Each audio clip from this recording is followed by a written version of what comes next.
Cross country. Some call it a sport, others call it a way of life. But for me, it's been a journey of self-discovery. I wanted to push my limits and see what I was truly capable of. And what has it done for me? It's taught me resilience. It's shown me the power of perseverance. But most importantly, it's given me a sense of belonging. Cross country isn't just about running. It's about finding yourself in every step you take.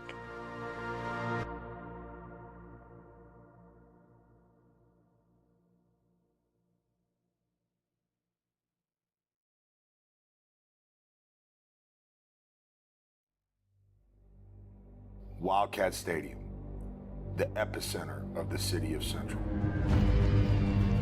A city known for toughness and grit. A city built on camaraderie and brotherhood. Under the lights of Wildcat Stadium, witness a community unite. For generations, the people of Central have come out in full force to support their Wildcats. Our traditions and roots are strong. We celebrate the legacy of all those who have sweat and bled in the maroon and white. We are proud of our past and passionate about elevating the future. Striker! Striker! Striker! There is a new era in Central High School football.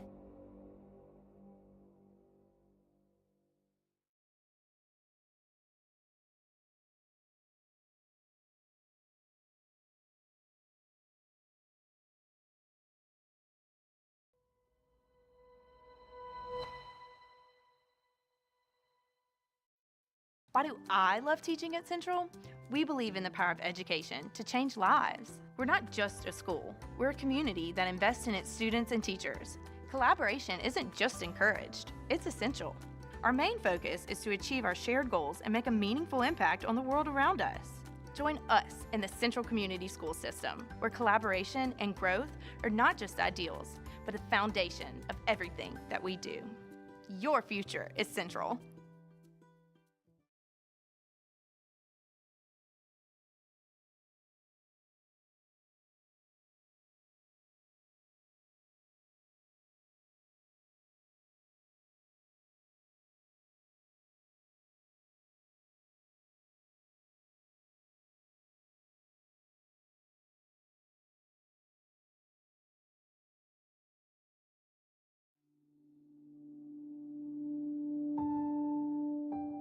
Friday night packed stadium is one of the best feelings that exists. The lights go on, the sun goes down, especially when fall time comes around and that cool weather hits, you just get goosebumps. And then to look out and see a stadium full of people in our community, supporting our kids, supporting our students, and trying to get them to achieve greatness. The first time I watched the band and the football players walk through those gates, and here, I'm getting goosebumps right now. That's how exciting it was to me, because I was jumping literally up and down. I've seen big, grand, great changes in our community because of athletics in itself tying into the opportunities in arts and academics, but there is so much buy-in within the school that is bleeding out into the community. I mean, Friday Night Lights has a whole different name to it. The stadium's packed, the student section is packed, and it's just a real big community feel. Well, to see the community, a community of 30,000 people, when on a Friday night you have, a couple thousand people show up, take everything and put it to the side and go do Friday Night Lights. I mean, it's a big deal. We're a big, small town. We have a lot of people, a very large city, but on Friday nights, it has the true feel of a small town. You can definitely feel an energy and enthusiasm that we haven't felt, in quite a few years around here. And so it's really helped them. They feel like they're representing an up and coming, fun school to kind of be at. And so that's kind of helped us in our competitions as well. They're truly invested into the athletic programs that we have. And you can see it growing not only on the field and the interest of the players, but also in the athletic facilities. We're being backed by corporate and local sponsors who help raise funds. And then you just see people in the stands who don't even have kids at the high school level yet, just cheering on Central Wildcats. And so it's a real cool thing to see. There's a correlation between high academic achievement as well as high athletic achievement. And so it's known that it's a commodity that needs to be nurtured in our city and in our school system. So what I see happening is a shift because of the excellence we're demanding from our athletic side as well as our academic side. I believe in our community. I believe in our youth. I believe in the capacity of people to love one another and to show up and show one another grace, which is what it's all about. How do I feel? I feel proud, to be honest with you. I feel very proud and very motivated to be a part of this school system.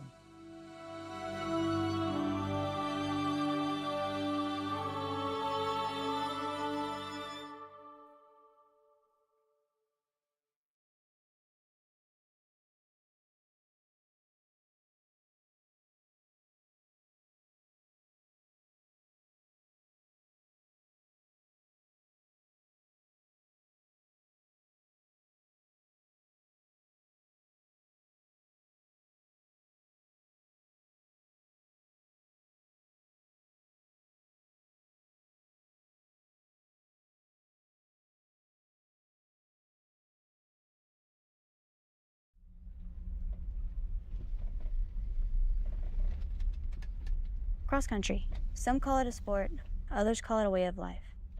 But for me, it's been a journey of self-discovery. I wanted to push my limits and see what I was truly capable of. And what has it done for me? It's taught me resilience. It's shown me the power of perseverance. But most importantly, it's given me a sense of belonging. Cross country isn't just about running. It's about finding yourself in every step you take.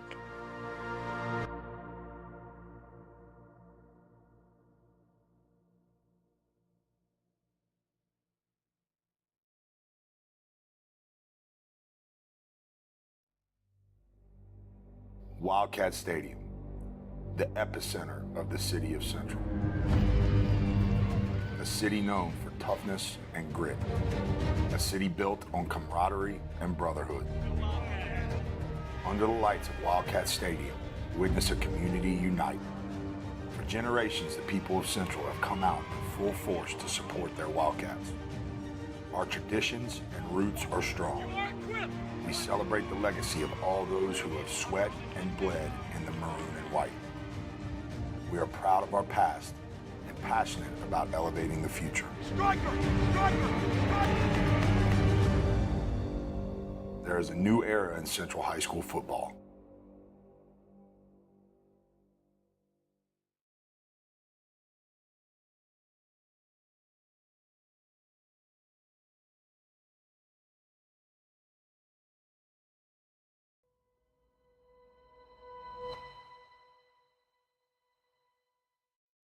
Why do I love teaching at Central? We believe in the power of education to change lives. We're not just a school, we're a community that invests in its students and teachers. Collaboration isn't just encouraged, it's essential. Our main focus is to achieve our shared goals and make a meaningful impact on the world around us. Join us in the Central Community School System, where collaboration and growth are not just ideals, but a foundation of everything that we do. Your future is Central.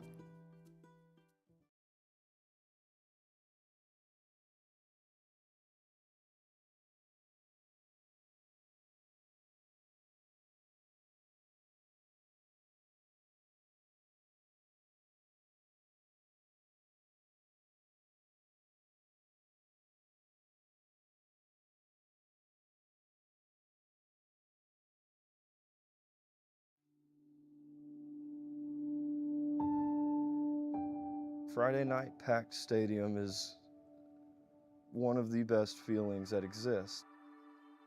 The lights go on, the sun goes down, especially when fall time comes around and that cool weather hits, you just get goosebumps. And then to look out and see a stadium full of people in our community, supporting our kids, supporting our students, and trying to get them to achieve greatness, The first time I watched the band and the football players walk through those gates, and here, I'm getting goosebumps right now. That's how exciting it was to me because I was jumping literally up and down. I've seen big, grand, great changes in our community because of athletics in itself tying into the opportunities in arts and academics, but there is so much buy-in within the school that is bleeding out into the community. I mean, Friday Night Lights has a whole different name to it. The stadium's packed, the student section is packed, and it's just a real big community feel. Well, to see the community, a community of 30,000 people, when on a Friday night you have, a couple thousand people show up, take everything and put it to the side and go do Friday Night Lights. I mean, it's a big deal. We're a big, small town. We have a lot of people, a very large city, but on Friday nights, it has the true feel of a small town. You can definitely feel an energy and enthusiasm that we haven't felt, in quite a few years around here. And so it's really helped them. They feel like they're representing an up and coming, fun school to kind of be at. And so that's kind of helped us in our competitions as well. They're truly invested into the athletic programs that we have. And you can see it growing not only on the field and the interest of the players, but also in the athletic facilities. We're being backed by corporate and local sponsors who help raise funds. And then you just see people in the stands who don't even have kids at the high school level yet, just cheering on Central Wildcats. And so it's a real cool thing to see. There's a correlation between high academic achievement as well as high athletic achievement. And so it's known that it's a commodity that needs to be nurtured in our city and in our school system. So what I see happening is a shift because of the excellence we're demanding from our athletic side as well as our academic side. I believe in our community. I believe in our youth. I believe in the capacity of people to love one another and to show up and show one another grace, which is what it's all about. How do I feel? I feel proud, to be honest with you. I feel very proud and very motivated to be a part of this school system.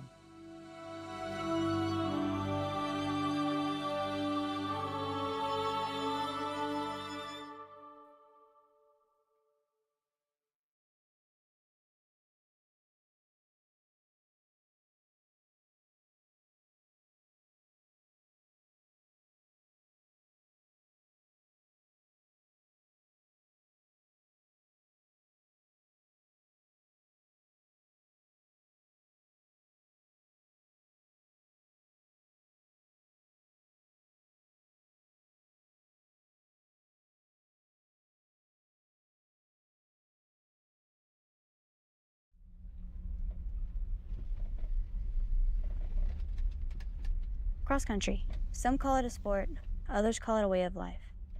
But for me, it's been a journey of self-discovery. I wanted to push my limits and see what I was truly capable of. And what has it done for me? It's taught me resilience. It's shown me the power of perseverance. But most importantly, it's given me a sense of belonging. Cross country isn't just about running. It's about finding yourself in every step you take.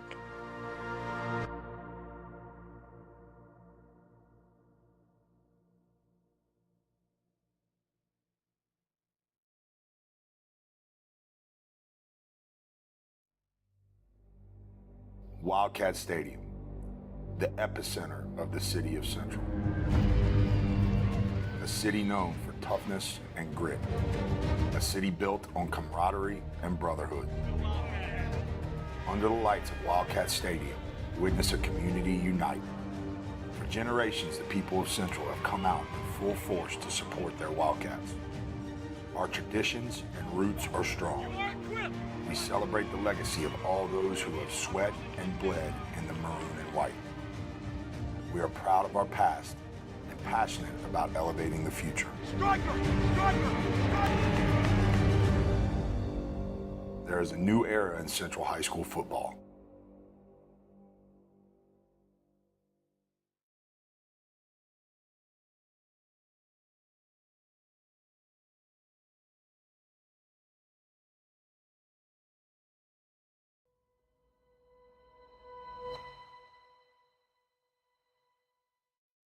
Why do I love teaching at Central?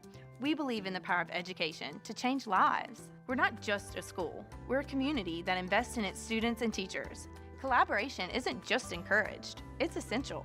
Our main focus is to achieve our shared goals and make a meaningful impact on the world around us.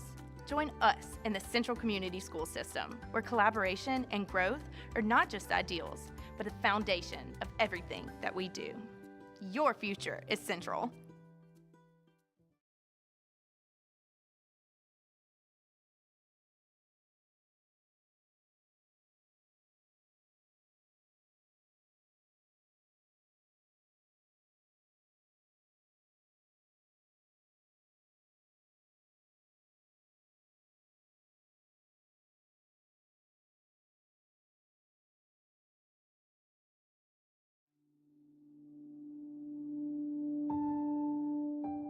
Friday night packed stadium is one of the best feelings that exist. The lights go on, the sun goes down, especially when fall time comes around and that cool weather hits, you just get goosebumps. And then to look out and see a stadium full of people in our community, supporting our kids, supporting our students, and trying to get them to achieve greatness. The first time I watched the band and the football players walk through those gates, and here, I'm getting goosebumps right now. That's how exciting it was to me, because I was jumping literally up and down. I've seen big, grand, great changes in our community because of athletics in itself tying into the opportunities in arts and academics, but there is so much buy-in within the school that is bleeding out into the community. I mean, Friday Night Lights has a whole different name to it. The stadium's packed, the student section is packed, and it's just a real big community feel. Well, to see the community, a community of 30,000 people, when on a Friday night you have, a couple thousand people show up, take everything and put it to the side and go do Friday Night Lights. I mean, it's a big deal. We're a big, small town. We have a lot of people, a very large city, but on Friday nights, it has the true feel of a small town. You can definitely feel an energy and enthusiasm that we haven't felt, in quite a few years around here. And so it's really helped them. They feel like they're representing an up and coming, fun school to kind of be at. And so that's kind of helped us in our competitions as well. They're truly invested into the athletic programs that we have. And you can see it growing not only on the field and the interest of the players, but also in the athletic facilities. We're being backed by corporate and local sponsors who help raise funds. And then you just see people in the stands who don't even have kids at the high school level yet, just cheering on Central Wildcats. And so it's a real cool thing to see. There's a correlation between high academic achievement as well as high athletic achievement. And so it's known that it's a commodity that needs to be nurtured in our city and in our school system. So what I see happening is a shift because of the excellence we're demanding from our athletic side as well as our academic side. I believe in our community. I believe in our youth. I believe in the capacity of people to love one another and to show up and show one another grace, which is what it's all about. How do I feel? I feel proud, to be honest with you. I feel very proud and very motivated to be a part of this school system.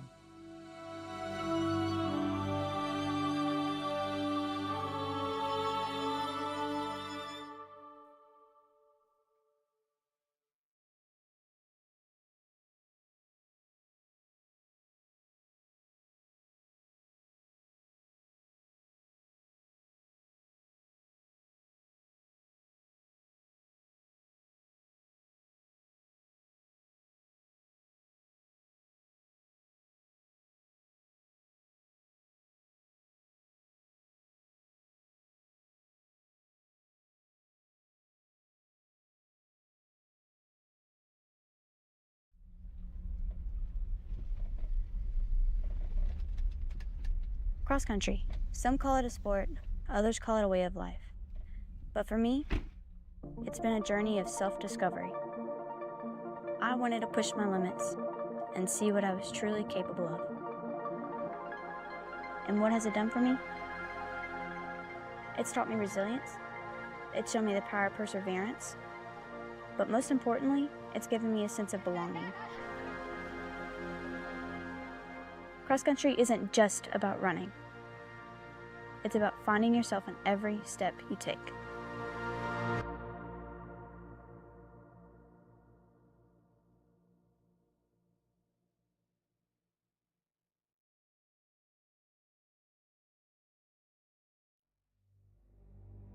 Wildcat Stadium, the epicenter of the city of Central.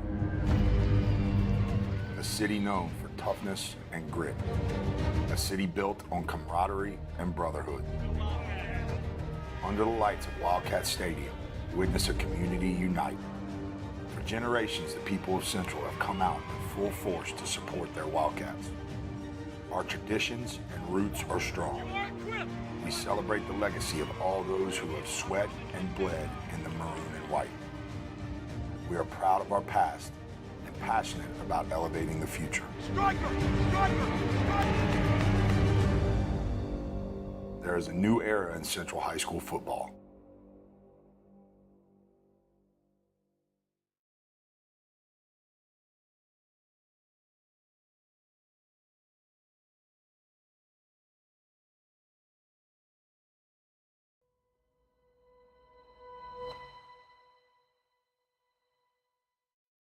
Why do I love teaching at Central? We believe in the power of education to change lives. We're not just a school, we're a community that invests in its students and teachers. Collaboration isn't just encouraged, it's essential. Our main focus is to achieve our shared goals and make a meaningful impact on the world around us.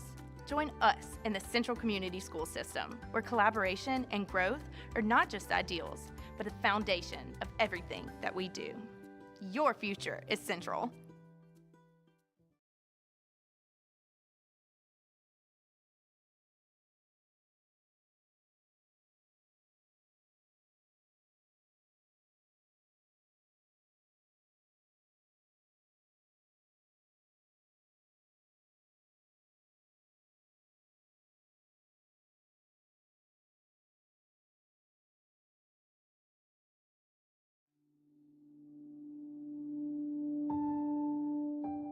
Friday night packed stadium is one of the best feelings that exist.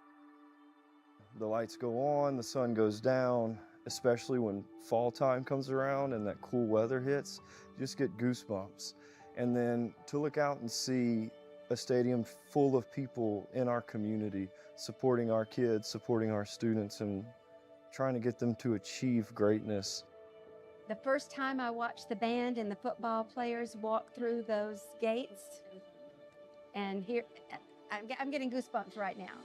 That's how exciting it was to me, because I was jumping literally up and down.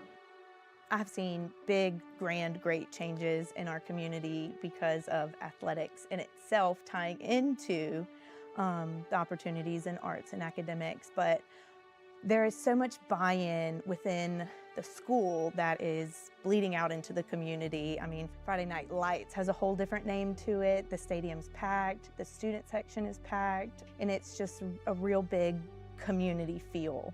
Well, to see the community, a community of 30,000 people, when on a Friday night you have, a couple thousand people show up, take everything and put it to the side and go do Friday Night Lights.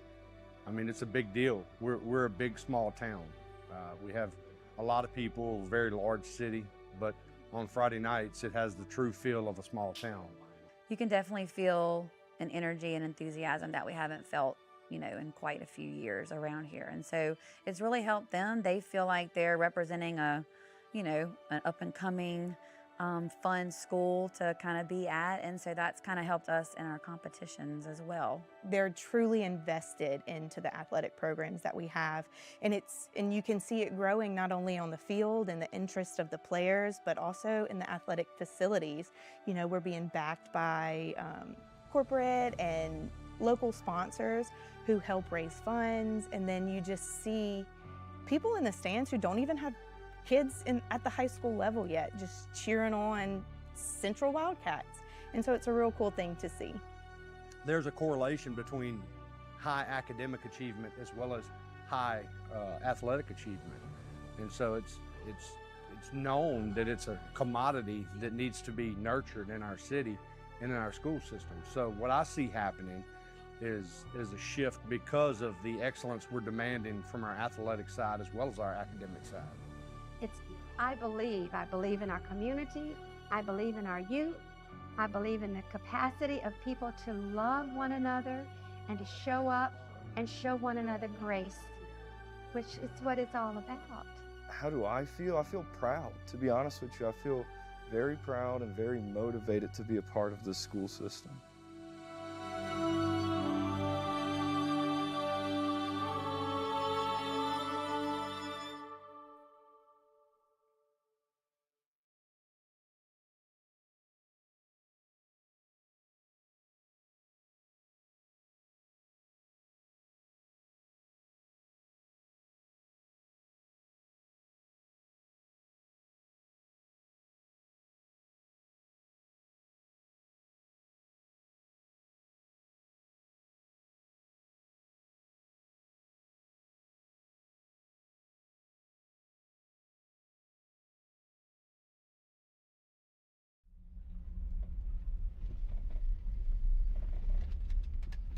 Cross country. Some call it a sport, others call it a way of life.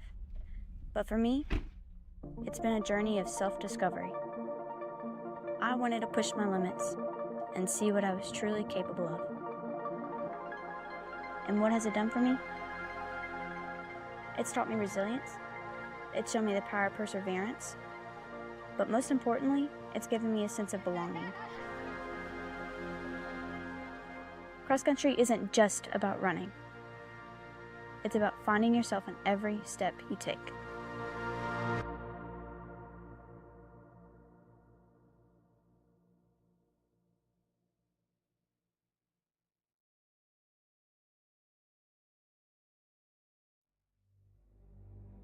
Wildcat Stadium, the epicenter of the city of Central.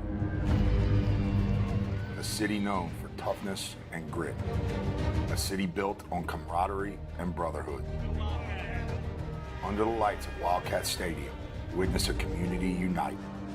For generations, the people of Central have come out in full force to support their Wildcats.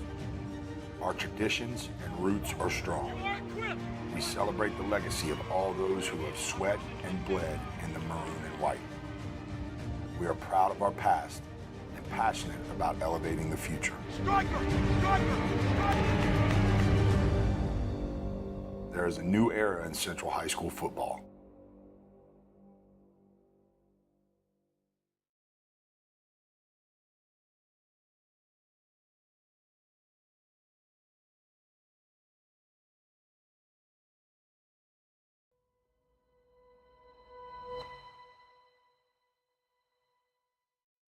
Why do I love teaching at Central? We believe in the power of education to change lives. We're not just a school. We're a community that invests in its students and teachers. Collaboration isn't just encouraged, it's essential. Our main focus is to achieve our shared goals and make a meaningful impact on the world around us. Join us in the Central Community School System, where collaboration and growth are not just ideals, but a foundation of everything that we do. Your future is Central.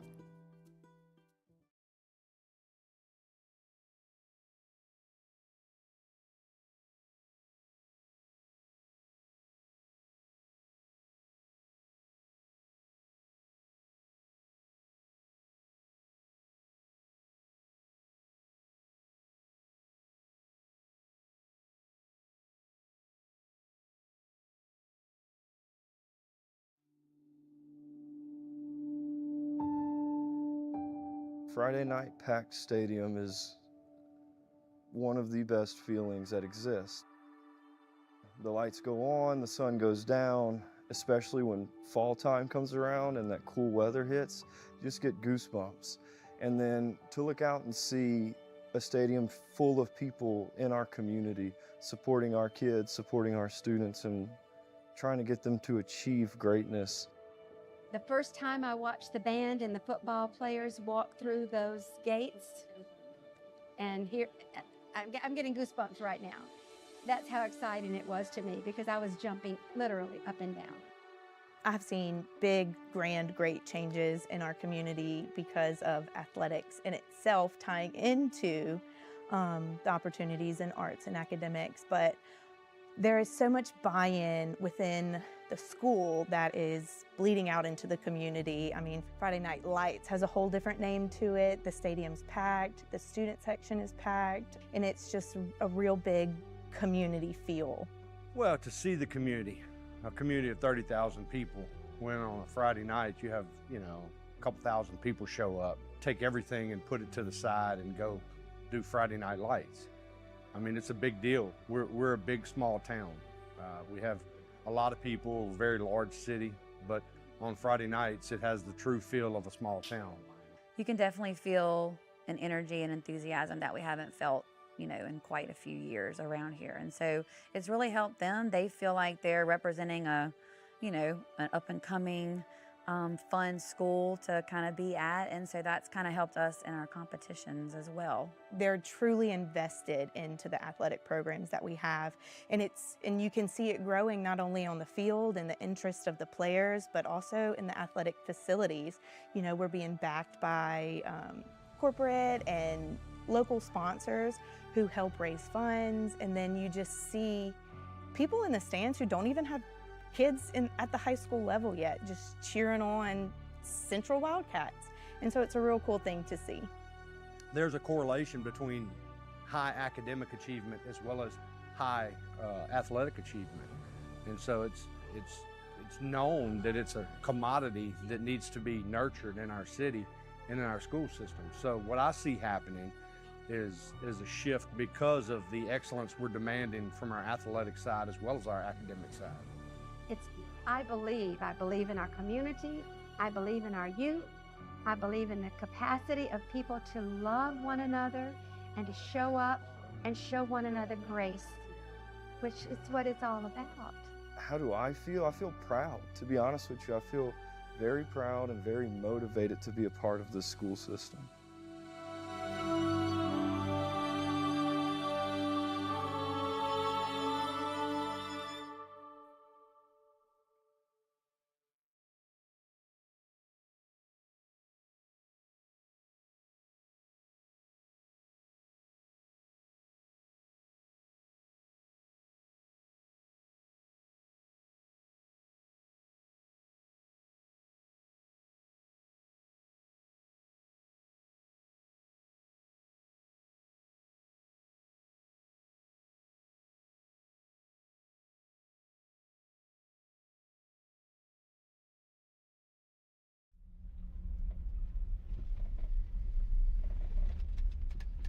Cross country. Some call it a sport, others call it a way of life.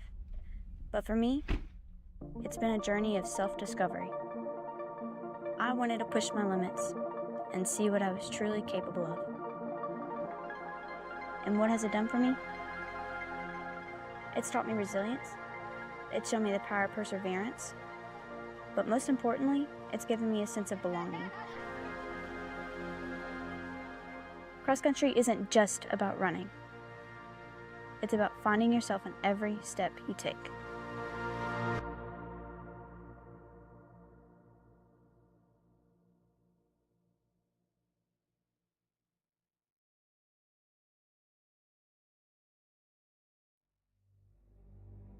Wildcat Stadium, the epicenter of the city of Central.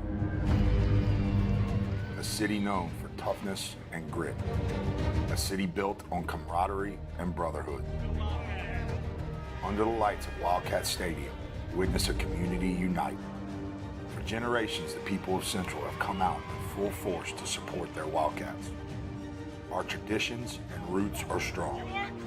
We celebrate the legacy of all those who have sweat and bled in the maroon and white.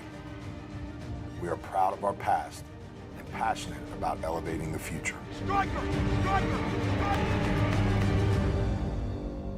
There is a new era in Central High School football.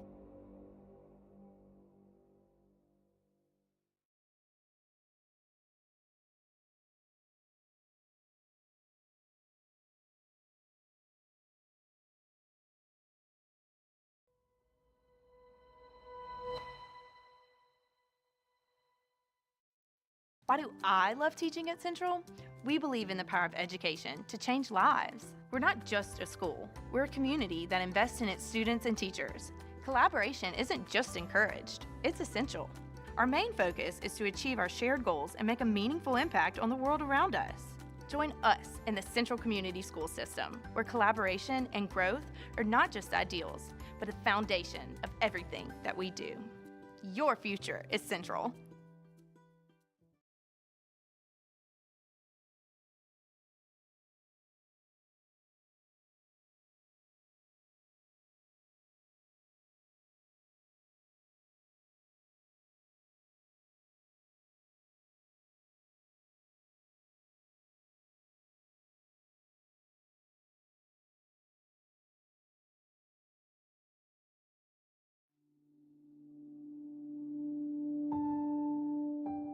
Friday night packed stadium is one of the best feelings that exist. The lights go on, the sun goes down, especially when fall time comes around and that cool weather hits, you just get goosebumps. And then to look out and see a stadium full of people in our community, supporting our kids, supporting our students, and trying to get them to achieve greatness. The first time I watched the band and the football players walk through those gates, and here, I'm getting goosebumps right now. That's how exciting it was to me, because I was jumping literally up and down.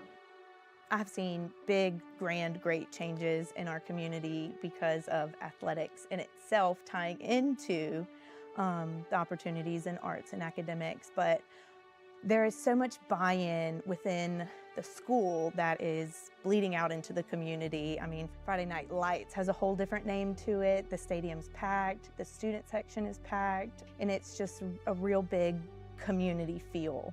Well, to see the community, a community of 30,000 people, when on a Friday night you have, a couple thousand people show up, take everything and put it to the side and go do Friday Night Lights. I mean, it's a big deal. We're a big, small town.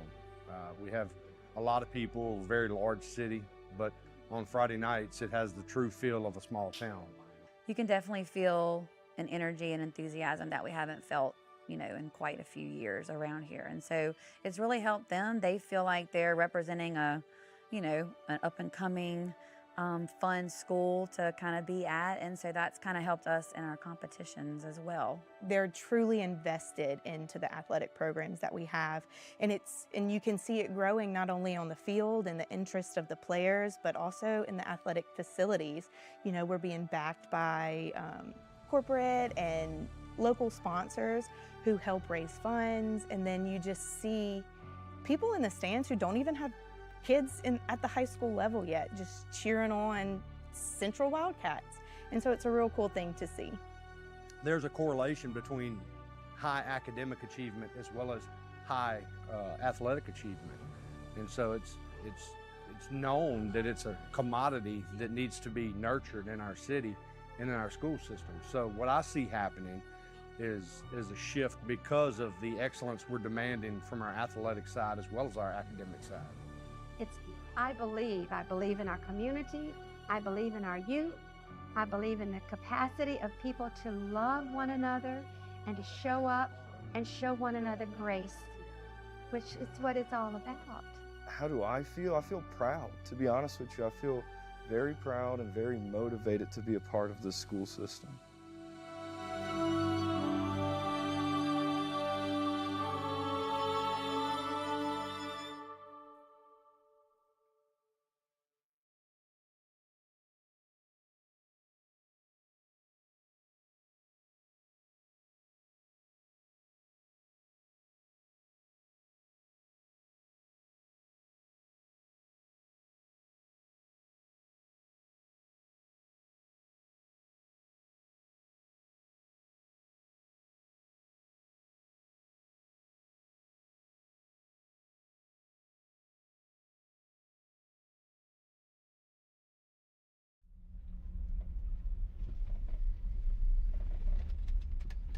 Cross country. Some call it a sport, others call it a way of life.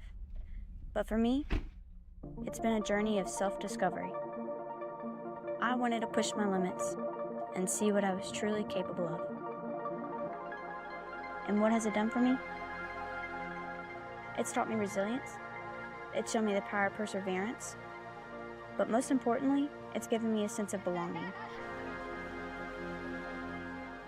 Cross country isn't just about running. It's about finding yourself in every step you take.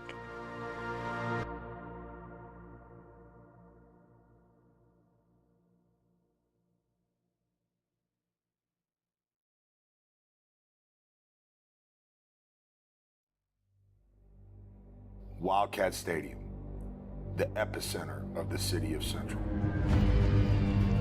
A city known for toughness and grit. A city built on camaraderie and brotherhood. Under the lights of Wildcat Stadium, witness a community unite. For generations, the people of Central have come out in full force to support their Wildcats. Our traditions and roots are strong. We celebrate the legacy of all those who have sweat and bled in the maroon and white. We are proud of our past and passionate about elevating the future. Striker! Striker! Striker! There is a new era in Central High School football.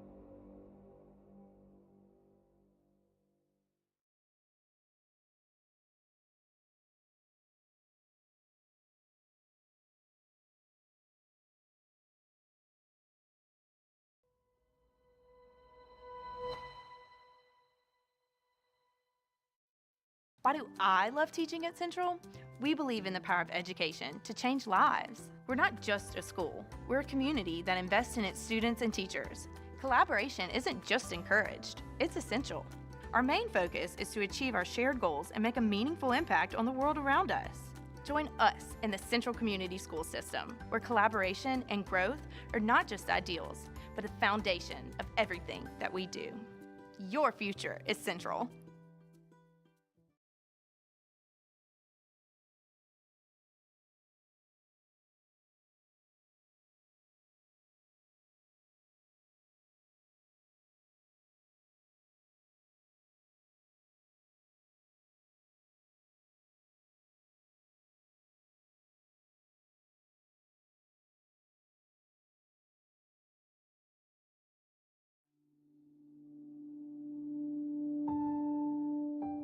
Friday night packed stadium is one of the best feelings that exist.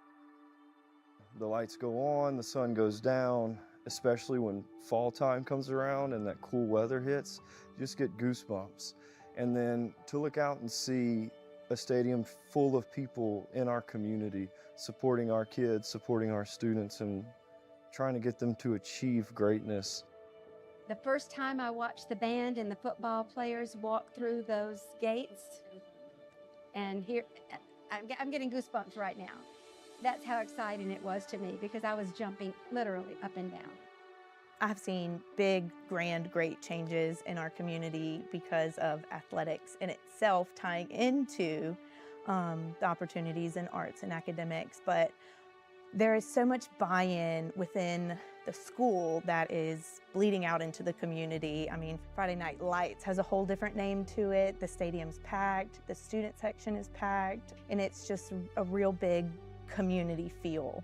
Well, to see the community, a community of 30,000 people, when on a Friday night you have, a couple thousand people show up, take everything and put it to the side and go do Friday Night Lights.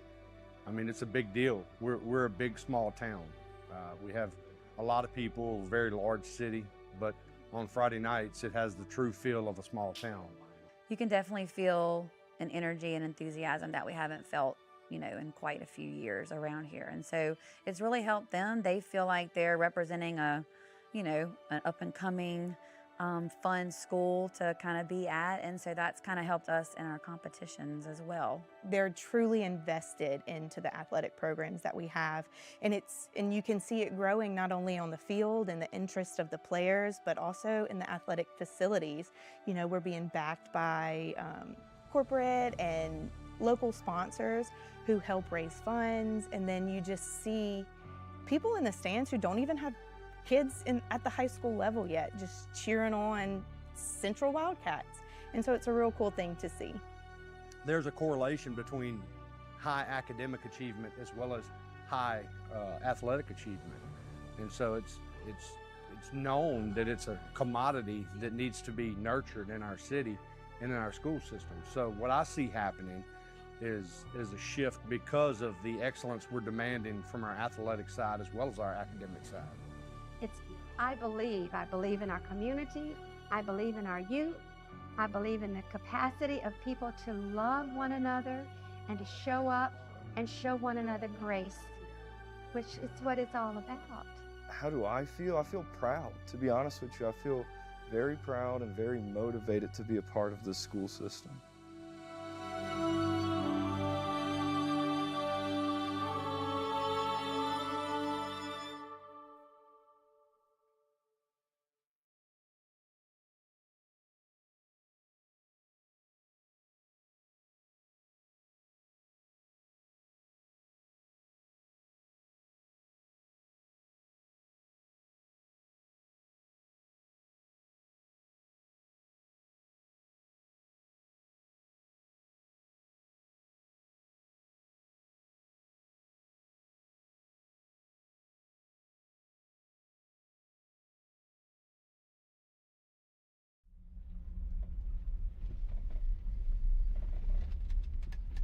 Cross country. Some call it a sport, others call it a way of life. But for me, it's been a journey of self-discovery. I wanted to push my limits and see what I was truly capable of. And what has it done for me? It's taught me resilience. It's shown me the power of perseverance. But most importantly, it's given me a sense of belonging. Cross country isn't just about running. It's about finding yourself in every step you take.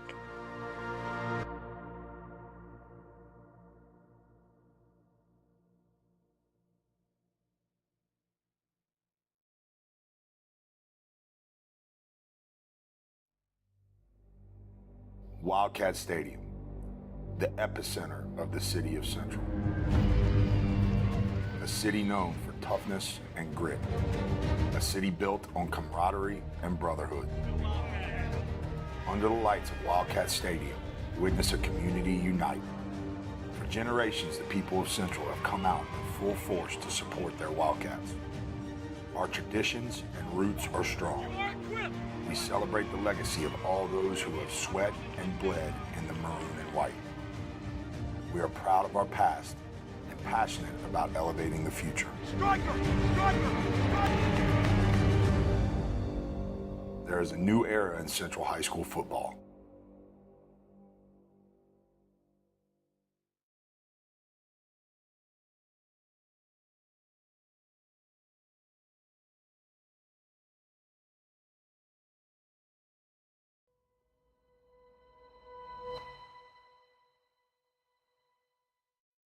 Why do I love teaching at Central? We believe in the power of education to change lives. We're not just a school. We're a community that invests in its students and teachers. Collaboration isn't just encouraged, it's essential. Our main focus is to achieve our shared goals and make a meaningful impact on the world around us. Join us in the Central Community School System, where collaboration and growth are not just ideals, but a foundation of everything that we do. Your future is Central.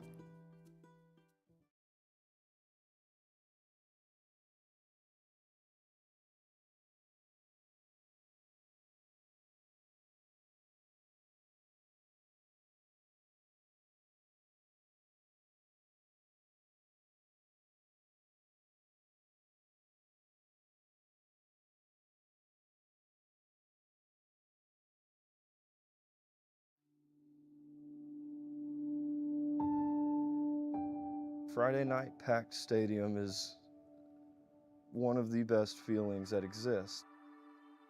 The lights go on, the sun goes down, especially when fall time comes around and that cool weather hits, you just get goosebumps. And then to look out and see a stadium full of people in our community, supporting our kids, supporting our students, and trying to get them to achieve greatness. The first time I watched the band and the football players walk through those gates, and here, I'm getting goosebumps right now. That's how exciting it was to me, because I was jumping literally up and down.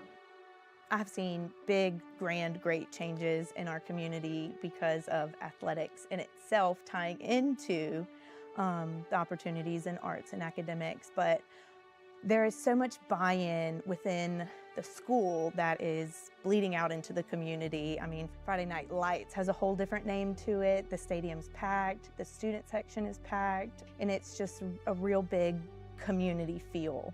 Well, to see the community, a community of 30,000 people, when on a Friday night you have, a couple thousand people show up, take everything and put it to the side and go do Friday Night Lights.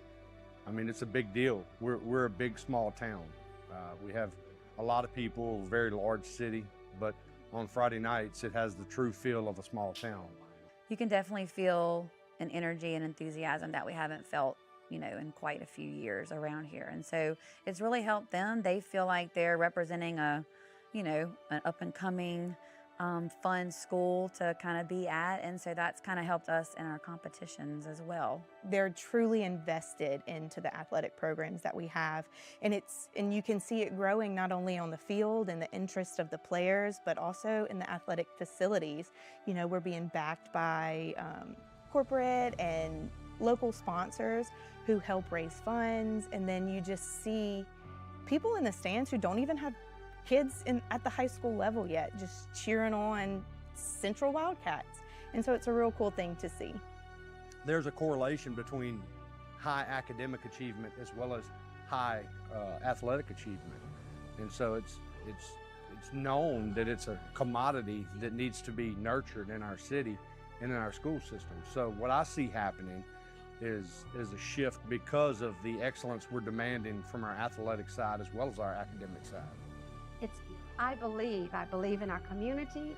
I believe in our youth. I believe in the capacity of people to love one another and to show up and show one another grace, which is what it's all about. How do I feel? I feel proud, to be honest with you. I feel very proud and very motivated to be a part of this school system.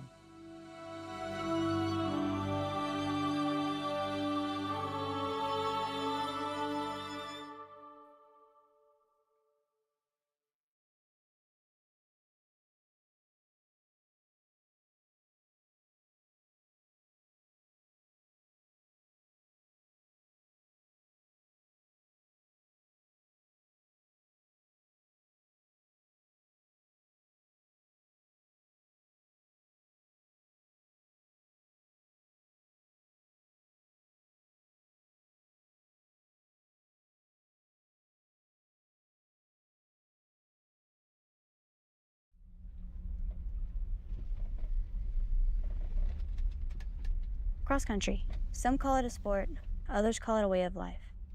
But for me, it's been a journey of self-discovery. I wanted to push my limits and see what I was truly capable of. And what has it done for me? It's taught me resilience.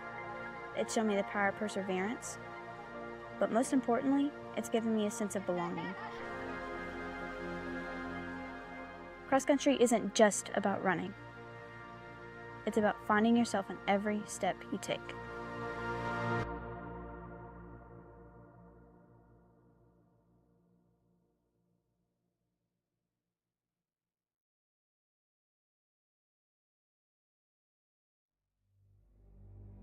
Wildcat Stadium, the epicenter of the city of Central. A city known for toughness and grit. A city built on camaraderie and brotherhood. Under the lights of Wildcat Stadium, witness a community unite. For generations, the people of Central have come out in full force to support their Wildcats. Our traditions and roots are strong. We celebrate the legacy of all those who have sweat and bled in the maroon and white. We are proud of our past and passionate about elevating the future. There is a new era in Central High School football.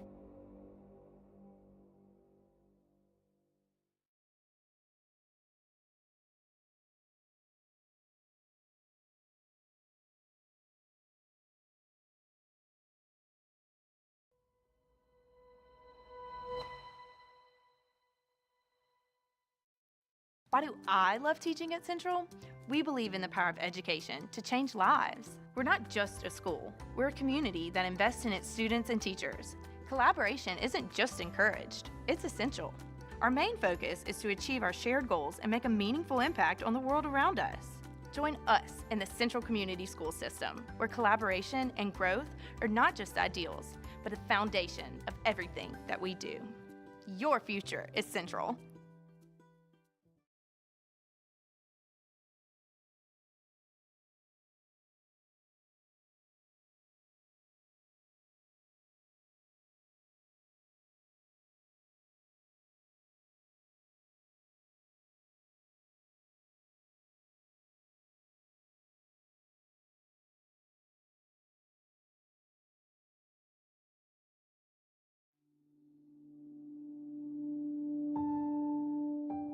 Friday night packed stadium is one of the best feelings that exist.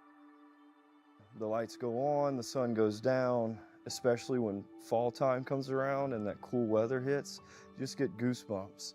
And then to look out and see a stadium full of people in our community, supporting our kids, supporting our students, and trying to get them to achieve greatness.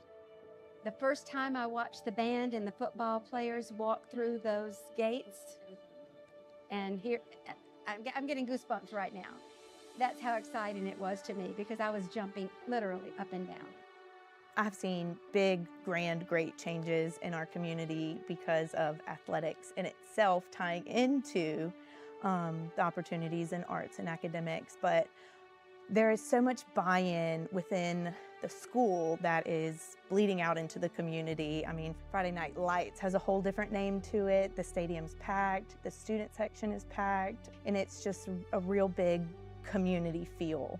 Well, to see the community, a community of 30,000 people, when on a Friday night you have, a couple thousand people show up, take everything and put it to the side and go do Friday Night Lights. I mean, it's a big deal. We're a big, small town. We have a lot of people, a very large city, but on Friday nights, it has the true feel of a small town.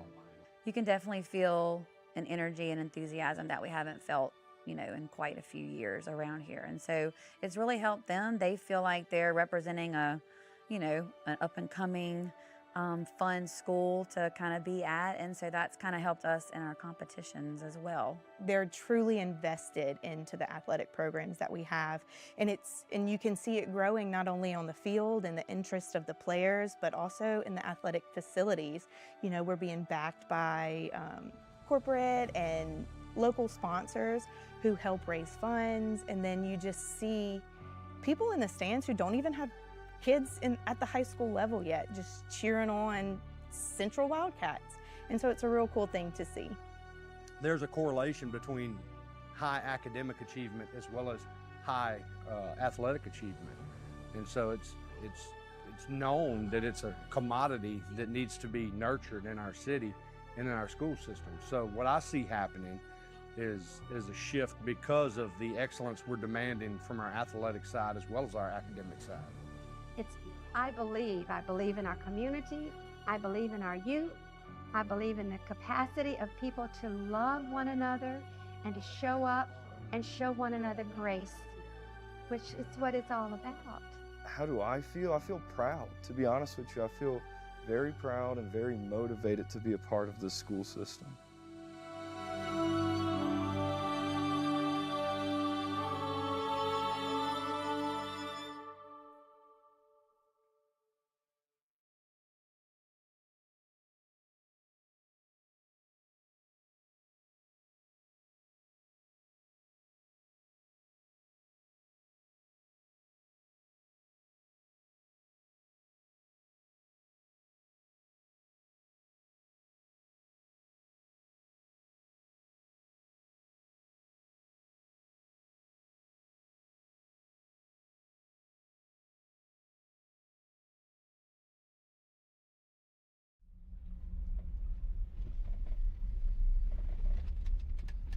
Cross country. Some call it a sport, others call it a way of life.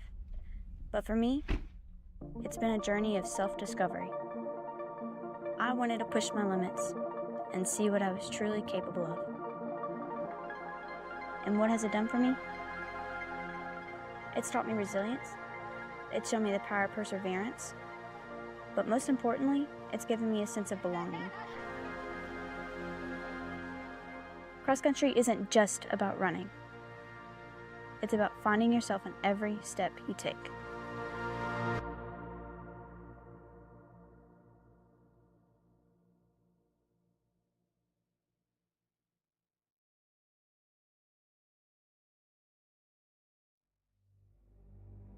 Wildcat Stadium, the epicenter of the city of Central. A city known for toughness and grit. A city built on camaraderie and brotherhood. Under the lights of Wildcat Stadium, witness a community unite. For generations, the people of Central have come out in full force to support their Wildcats. Our traditions and roots are strong. We celebrate the legacy of all those who have sweat and bled in the maroon and white. We are proud of our past and passionate about elevating the future. There is a new era in Central High School football.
Why do I love teaching at Central? We believe in the power of education to change lives. We're not just a school, we're a community that invests in its students and teachers. Collaboration isn't just encouraged, it's essential. Our main focus is to achieve our shared goals and make a meaningful impact on the world around us. Join us in the Central Community School System, where collaboration and growth are not just ideals, but a foundation of everything that we do. Your future is Central.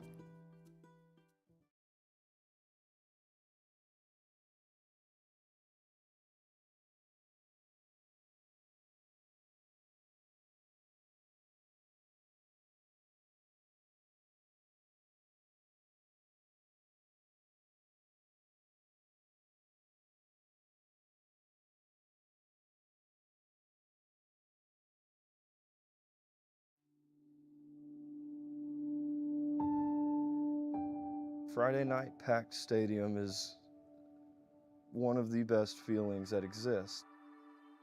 The lights go on, the sun goes down, especially when fall time comes around and that cool weather hits, you just get goosebumps. And then to look out and see a stadium full of people in our community, supporting our kids, supporting our students, and trying to get them to achieve greatness. The first time I watched the band and the football players walk through those gates, and here, I'm getting goosebumps right now. That's how exciting it was to me, because I was jumping literally up and down.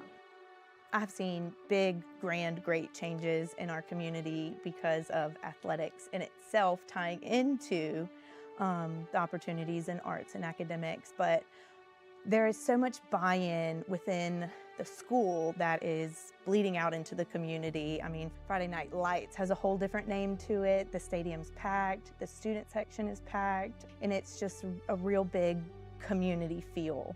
Well, to see the community, a community of 30,000 people, when on a Friday night you have, you know, a couple thousand people show up, take everything and put it to the side and go do Friday night lights. I mean, it's a big deal. We're a big, small town. We have a lot of people, a very large city, but on Friday nights, it has the true feel of a small town.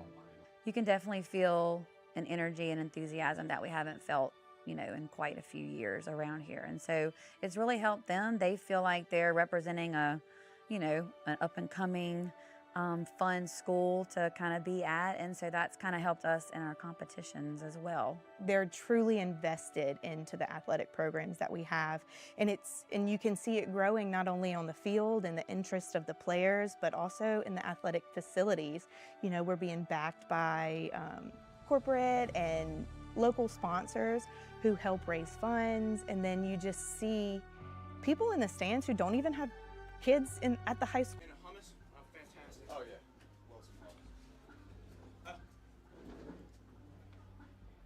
How you feeling?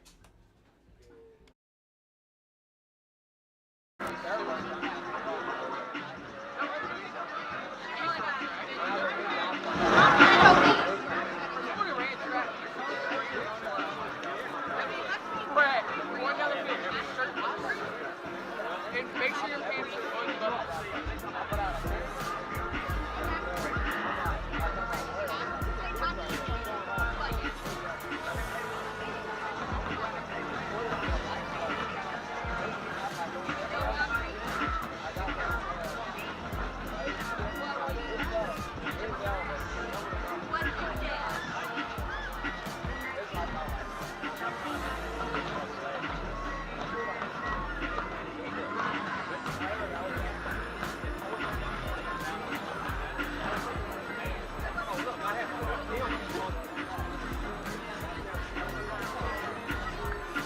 Don't know how I got this.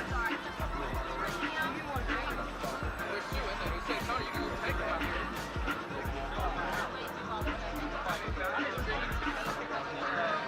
I got it, gang. Gang, I got you. I got you, gang. Take your sandwich, dog. I know, bro. I know. I heard you from the booth. Give me one, gang.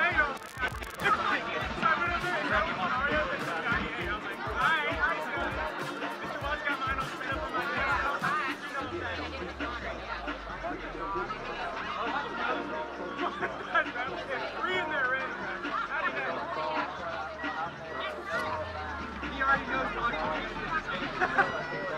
That's why I didn't get 5 sandwiches, bro.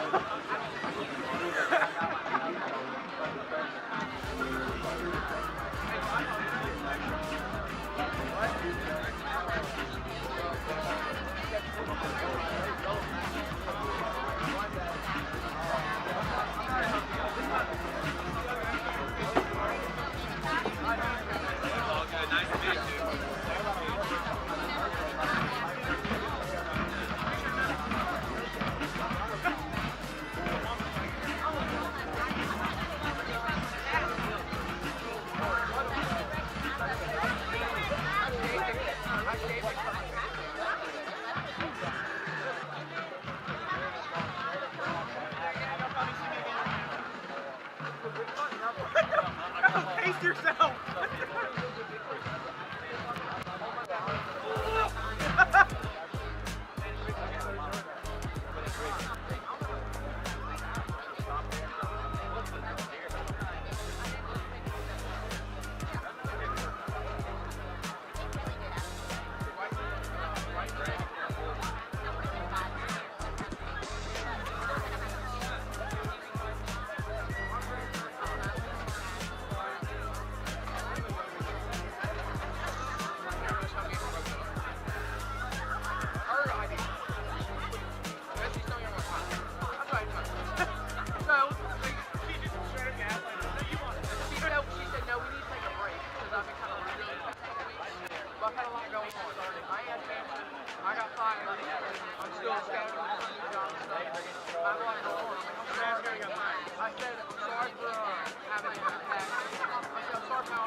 Ladies and gentlemen, please turn your attention to the west 40-yard line, where a group of our CCSS employees have gathered.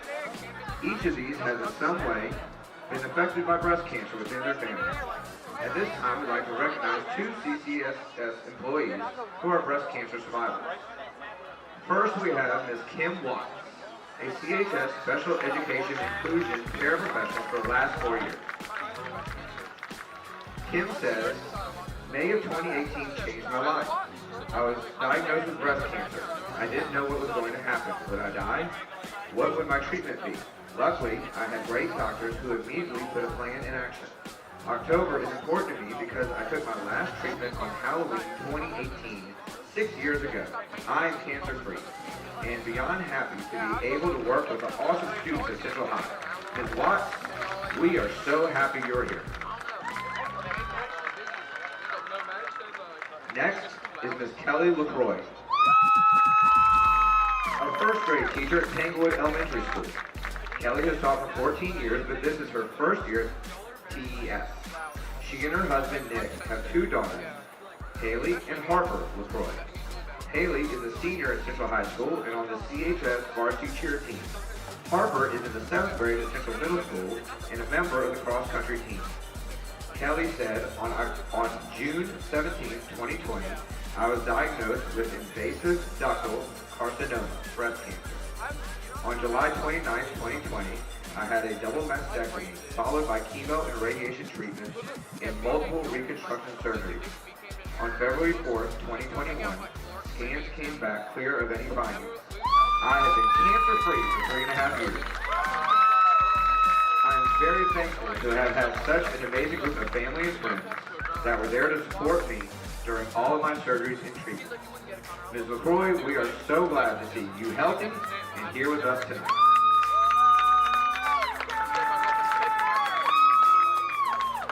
We are also welcoming back some of our previous Pink Out honorees. Ms. Tia Weathers, our Central High Silk choreographer with her best friend, CMS teacher, Susie Rigo. We also have Ms. Rhonda McKee, who is the mother of CMS teacher Morgan Dupley. We are proud to say these ladies are still in remission and we are thankful for their continued help. Wildcat Nation, help us thank these employees and their loved ones for their dedication to the Central community.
Greetings from Wildcat Stadium, where tonight your Central High School Wildcats host the Panthers of Woodlawn High School. Mario Jerez here alongside Josh Johns, and you're watching Wildcats football. Josh, good to be with you for another Friday night, my friend. The Wildcats coming off a 31-22 win against Lafayette Christian last week. They are 5-0 on the season, playing some good football, and it should be another good one here tonight.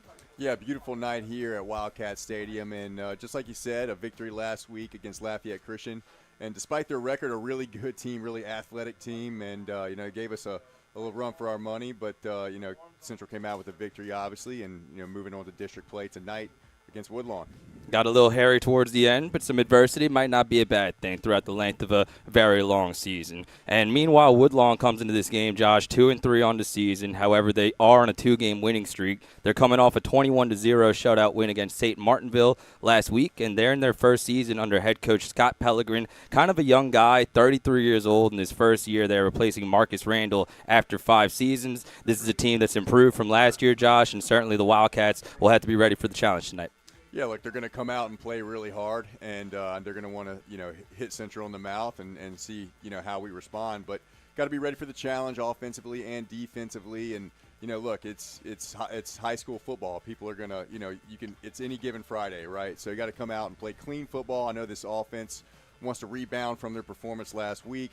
And we're looking for them to do just that. Well said. Definitely don't want to look ahead. We know who's coming next week, although we're not going to mention it on the broadcast until the time is appropriate. Right now, the time is appropriate to go over tonight's starting lineups. First for the Wildcats offense. Of course, it will be Jackson Furman getting the start at quarterback. The starting receivers tonight, Kylan Thomas, Tyron Williams, and Keithan Womack at tight end. You'll see Jaden Garnett as well as Keldon Cooper. And the starting offensive line from left to right, John Cummings, Graham Harris, Landon Crochet, Braden Ringe, and Devin Reed. Veteran offensive line group, Josh. They've toyed around with the center position a little bit, but Crochet's been holding it down. It looks like he will be the solution there, or at least the guy they'll go with for the rest of the year. Yeah, they're really excited about Landon Crochet and how he's been playing lately. Just a tough-nosed guy who's doing all the right things as a center, and they feel like they found their cohesive unit and just want to keep taking steps, offensively, and let Jackson Dart kind of get settled back there and get some confidence with that O-line and just let the game come to him.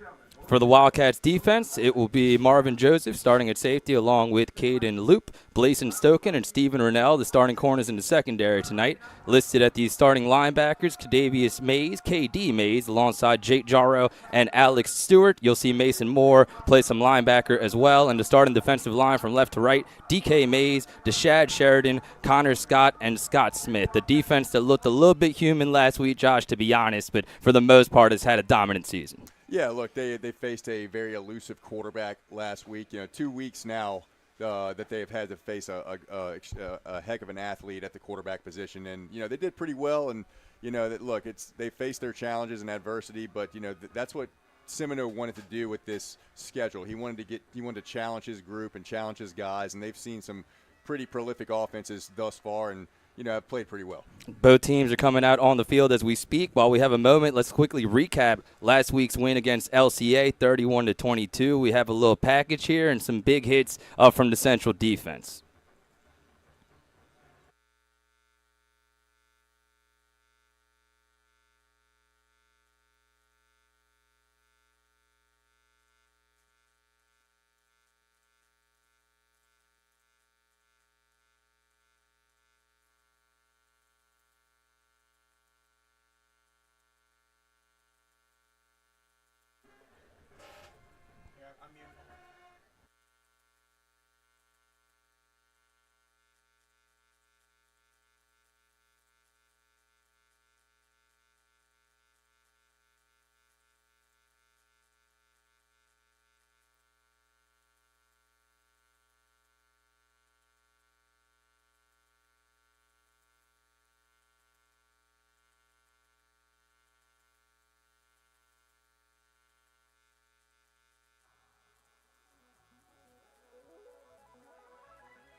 Why do I love teaching at Central?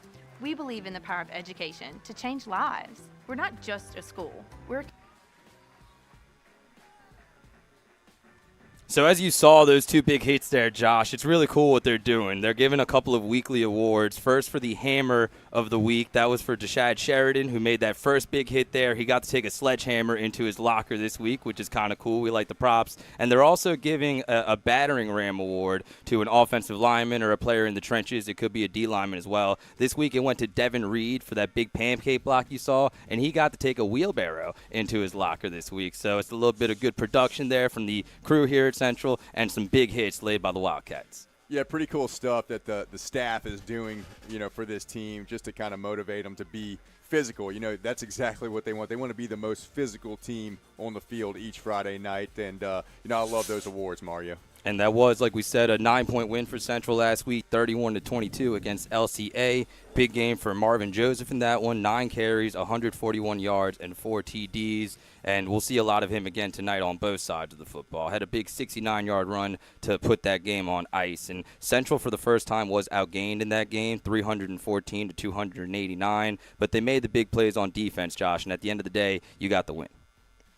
Yeah, look, it's they played really well. Marvin Joseph is a heck of a talent. He's only a sophomore.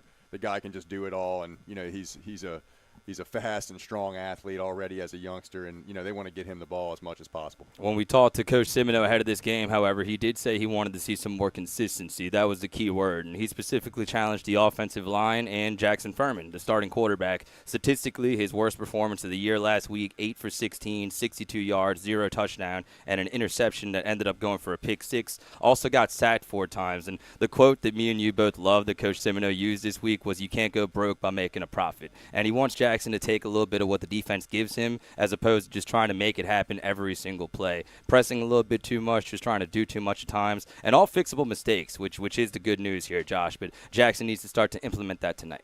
Yeah, as you mentioned, just stop pressing. He's a heck of a player. And just let the game come to you. Take the check downs and live to see another down, and don't force anything down the field. You got players around you. Distribute the ball to those guys and let them work. Getting ready for our pregame prayer and the national anthem here from Wildcat Stadium. Might have some issues with the microphone. Looks like it's being a little delayed, but everybody on their feet now. And we're going to send it down to the field in a second for a pregame prayer and tonight's national anthem before we get to kickoff.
Why do I love teaching at Central?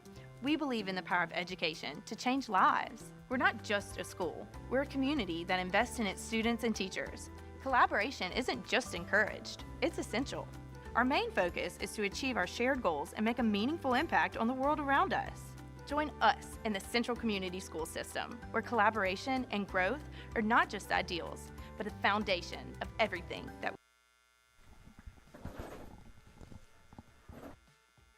God bless America. Just about ready to play some football here from Wildcat Stadium. It is the 5-0 Central Wildcats against the 2-3 Panthers of Woodlawn High School. We highlighted some maybe negative stuff from that game last week, Josh, but obviously it wasn't all bad. The defense still forced 3 turnovers in that game against LCA, including a DK Mays sack and forced fumble and a Steven Rennell interception as he continues his really good season. Kylan Thomas is also having a very solid year, and that's very impressive when you consider the circumstances, the car wreck that involved he and Jackson Furman and Manny Williams. As our prayers and thoughts are definitely with Manny as he continues to recover. But very impressive that Kylan's been able to put this season together and take advantage of the increased playing time he's gotten this year. And more important than anything from last week's game, Josh, I think it's good, and Coach Semino agreed with us when we brought this up, it's good that the Wildcats had to play in a close game. They had to overcome some adversity. And last year, going into the game against Catholic, it was apparent that that was not the case. So I think Central a little bit more battle-tested here in 2024. Yeah, perfect way to put it. Battle-tested in these first 5 games, not only last week, but a couple other times. Played some good teams so far.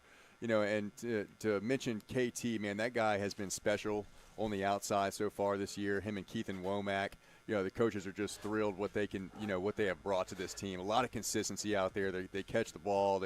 They're obviously, insanely athletic and can make plays, and have just been a weapon, both of those guys so far for this offense. Captains are out on the field, including for the Wildcats. They include Jaden Sparrow as well as Nathan Ashmore. Believe that's also Blason Stoken, the starting cornerback, out there with his teammates. We'll see who wins the toss. It looks like Woodlawn has won the toss and will defer. So the Wildcats to receive to start this game. And given how last week's game went on offense, Josh, maybe that's not a bad thing. It's good that Central will get the football right away and a chance to establish some momentum.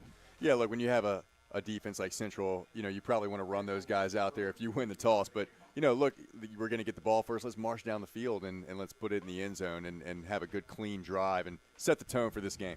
Wildcats are 5-0 on the season. They're getting ready to take on Woodlawn here. And like we said, the Panthers 2-3 on the year. However, they are heating up. 21-0 win over St. Martinville last week. And Scott Pellegrin, in his first year as head coach, the 33-year-old, already establishing some improvements, especially with this Panthers offense. And like we said, Josh, this team has been very successful. We know it's a big spot next week, but you got to focus on the task at hand. Absolutely. Look, can't ever look ahead. So, one play at a time. Let the game come to you both offensively and defensively, and get the victory.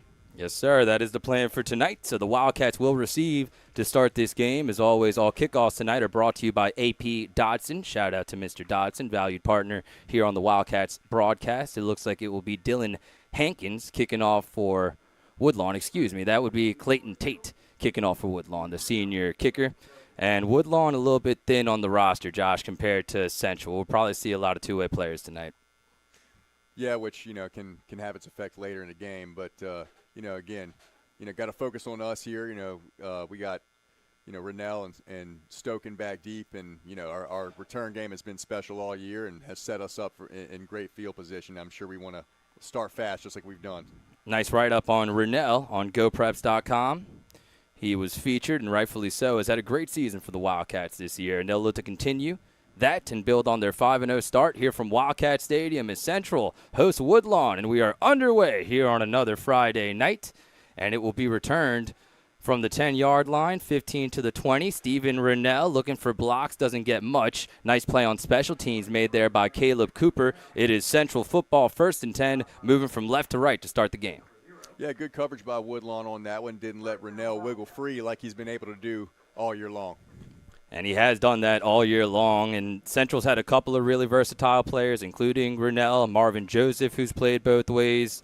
It will take a team effort here tonight as the Wildcats are in their all blacks, looking really clean. Woodlawn, meanwhile, in their white tops and purple bottoms to go with their purple helmets. Jackson Furman coming off an 8-for-16 performance last week in a pistol set to start this game. Marvin Joseph coming off a big 4-touchdown performance at the running back position. They motion Garnett over to the right side. Furman claps his hands. The snap is a little high from Crochet, but it's controlled by Jackson. Gives it to Joseph running to his right, but he has nowhere to go. Immediately ran into Cedric Jones, the big junior D lineman, 2nd and long for Central. Yeah, just played well up front by Woodlawn and just didn't let Marvin Joseph get anywhere, and he was looking to bounce it and had nowhere to go. 9 carries and 141 yards for Joseph in the win last week. Second and long for the Wildcats. Jackson Furman in the same pistol set looks towards the sideline for some instruction. Woodlawn coming off a 21-0 shutout win against St. Martinville last week. Their defense looking to carry over some of that momentum. Here's Jackson. Gives to Joseph once again. This time he's got a seam up the middle. Marvin Joseph lowers the shoulder, finishes the run, gets 12 yards and a first down for Central. Brought to you by Carmina's Collision. Yeah, big hole on that one. Great job by the O-line opening up a nice hole for Joseph just to run through. A good finish by Joseph. Physical finish at the end of that one as well. Wildcats coming with some tempo here. 3 receivers to the top of your screen as the Wildcats get the first crack at the football here. So Woodlawn to receive to start the third quarter. Marvin Joseph, coming off a 4-touchdown performance last week, stays in the backfield with Jackson Furman, 5-man front for Woodlawn. Here's the snap back to Furman. He's got a clean pocket for now. He steps up into the pocket. Now he'll take off, and Furman tried to make a man miss, was dragged down around the 47-yard line. Nice play in the open field made by Jordan Barner. Third down coming up for the Wildcats. Second down, excuse me. Yep, second down, and that's one of those plays where, Furman, instead of forcing something, just decides to, hey, I got a little room up the middle, and, you get 6 yards from that. It's a positive play. Good gain on first down. Now the Wildcats play a 2nd and 4, approaching Woodlawn territory here on the first possession of the game. Furman still got 12 seconds on the play clock to work with as the Wildcats are on the move here on their first drive.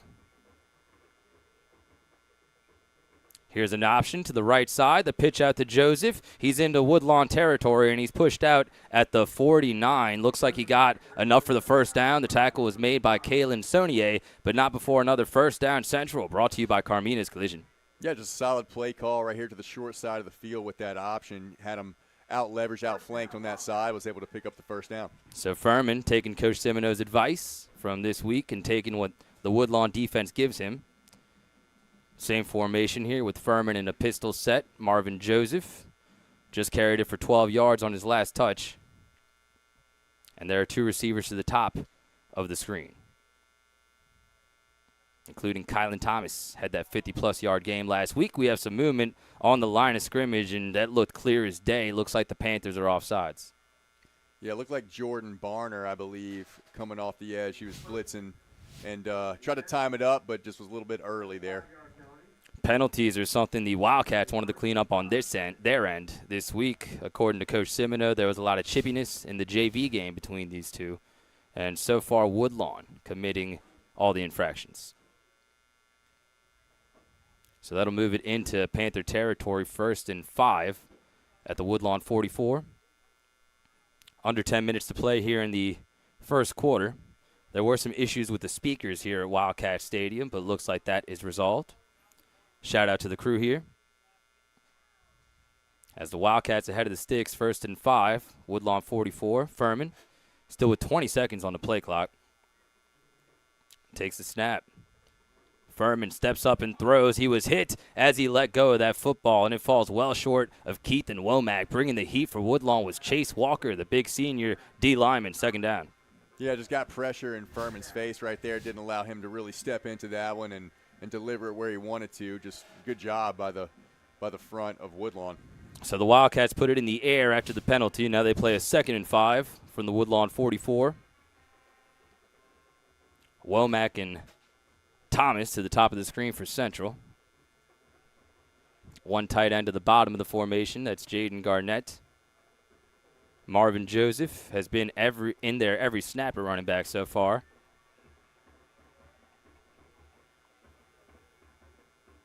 Furman running that same option to the right, pitches it to Joseph, this time a little sooner, and perhaps premature as the Woodlawn defense is all over it. Great team D by Kanan O'Neal and Kalen Sonier to bring down Joseph. 3rd and 7 for the Wildcats.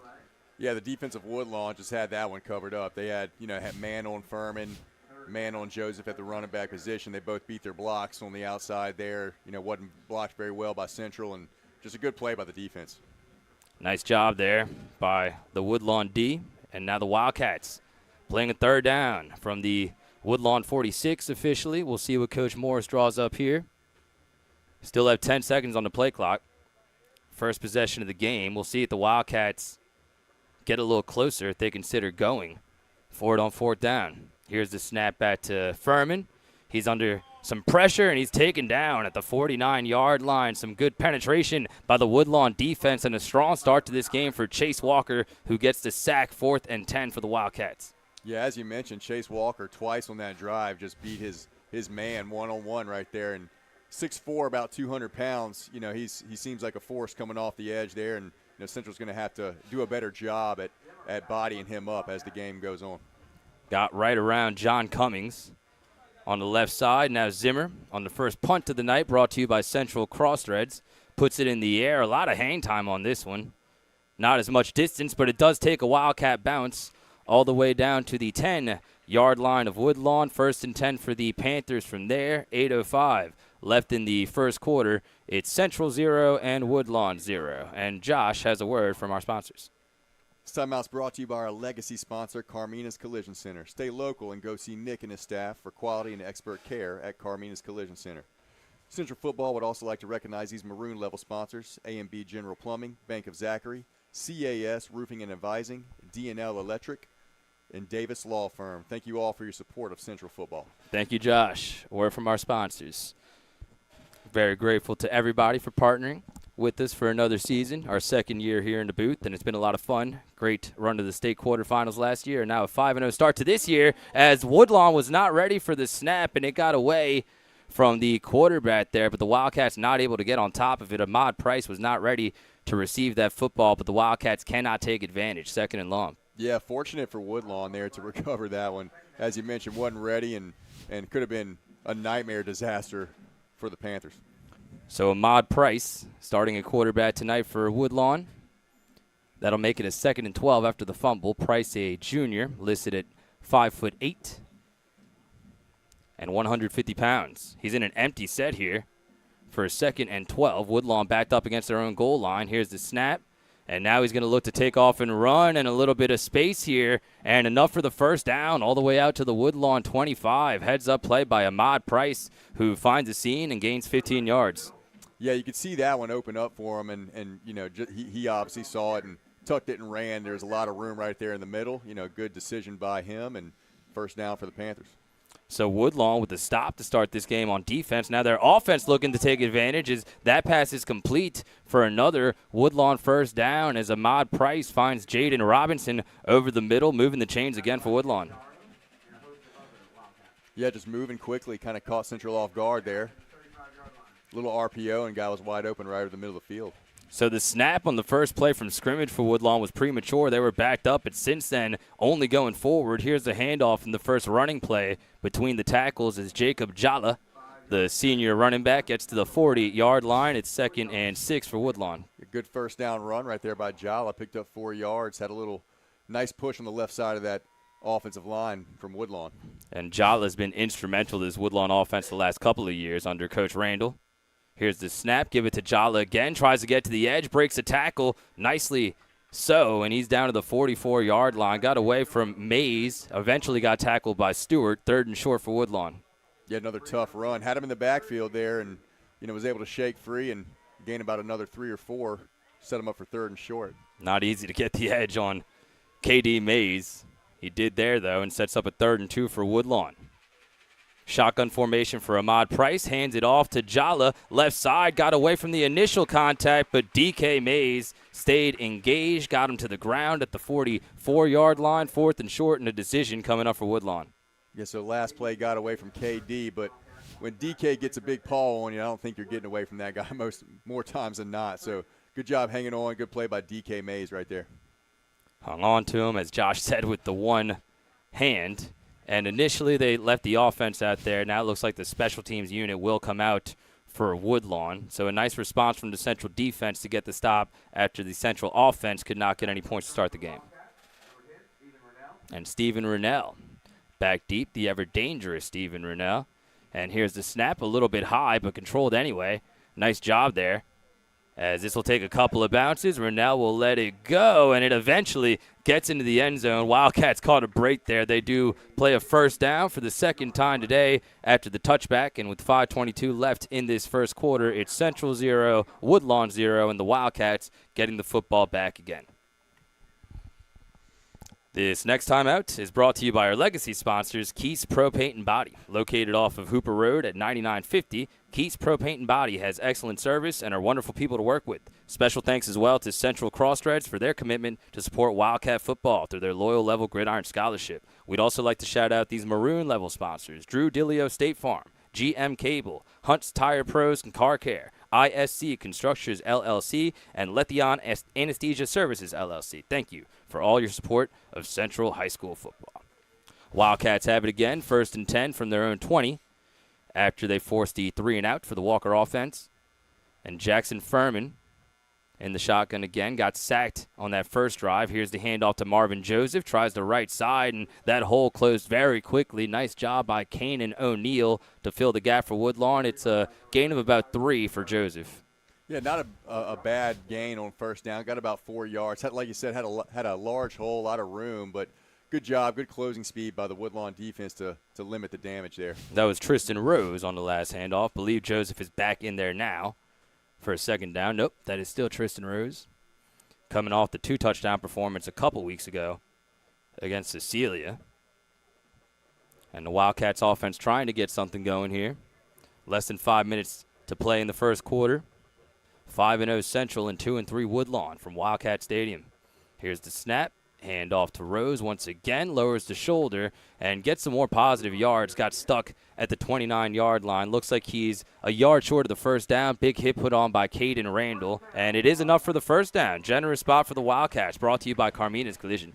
I like those first 2 plays so far this drive. They want to establish the run, and they want to dominate the line of scrimmage. And, look, if you can get 4 or 5 yards a pop, you feel good about your running game. So, I know that's what Semino and this offensive staff wants to do is establish this run game, get Jackson Dart going, and open up the pass game down the field. Well said. 1st and 10 for Central. Furman in the shotgun once again. Here's the snap and some good penetration by the Woodlawn D once again, almost back near the line of scrimmage. And nowhere to go there for Central. He stopped at the 30-yard line, and that was Keldon Cooper on the handoff. Woodlawn's defense playing really well. Yeah, they're flying around. They're making it tough for this offense, and just got to be consistent. Furman, not a bad start so far, but just be consistent up front and take what this defense gives you. Kanan O'Neal on that last hit, and they're generating a lot of pressure without blitzing. So the numbers have favored Woodlawn in that scenario so far. Furman running out of time here. 6 seconds on the play clock as he motions Keldon Cooper to his right. Here's the snap. Furman back to throw. Now steps up in the pocket, and he's got a wide open man at the 40-yard line. Tyron Williams all the way down to the 48 of Woodlawn. That is Garnett on the catch, and a first down for the Wildcats, brought to you by Carmina's. Yeah, really good job by Furman, just stepping up into the pocket, extended that play, and hit his guy that was wide open, running wide open in the middle of the field there. So that's a great job of climbing the pocket, as you see by Jackson Furman. Finding the open man, not pressing like Coach Semino wants. And now the Wildcats on the move once again, 1st and 10 from their own 49. Woodlawn 0, Central 0 here in the first quarter of Wildcat Stadium. Furman takes the snap. He hands off to Joseph. Marvin Joseph gets a nice block up the middle, and he's all the way down to the 39 of Woodlawn. Beautiful block. I believe that was Garnett that cleared the way. Another first down Central, brought to you by Carmina's. Yeah, really liking what I'm seeing from this offensive line. Blocking, getting hats on hats and blocking really well to start this game. And obviously Marvin Joseph is a stud athlete. Great run by 21 right there. Excellent block by Garnett to get a hat on Jordan Barner and clear the way for Joseph. 1st and 10 for Central. Best field position of the night so far. They are all the way down to the Woodlawn 39. Under 2:20 to play in this first quarter. Wildcats looking for a 6-0 start before they head to Catholic High next week. Furman takes the snap. Hands off once again. Marvin Joseph breaks a tackle near the line of scrimmage. Spins away from another. Marvin Joseph keeps his legs churning all the way down to the 30-yard line, formerly a gain of 10, and a first down for the Wildcats. No, at the last second they say he's short. I thought they signaled first down. It's 2nd and 1. Another good, tough run by Joseph, right up the gut. Again, really well blocked right there by the offensive line, and I'd keep running it until they show you that they can stop that. They're having a lot of success, the downhill running game, as opposed to letting plays develop and letting the Woodlawn defense pin their ears back. So 2nd and 1 for the Wildcats. Furman in the shotgun again. Here's the snap. Jackson is back to throw. He lets it go down the sideline, out towards the middle of the field. Incomplete. He was trying to hit Kylan Thomas, who looked like he had a step on Kalen Sonier, the defensive back. Throw was off the mark. 3rd down.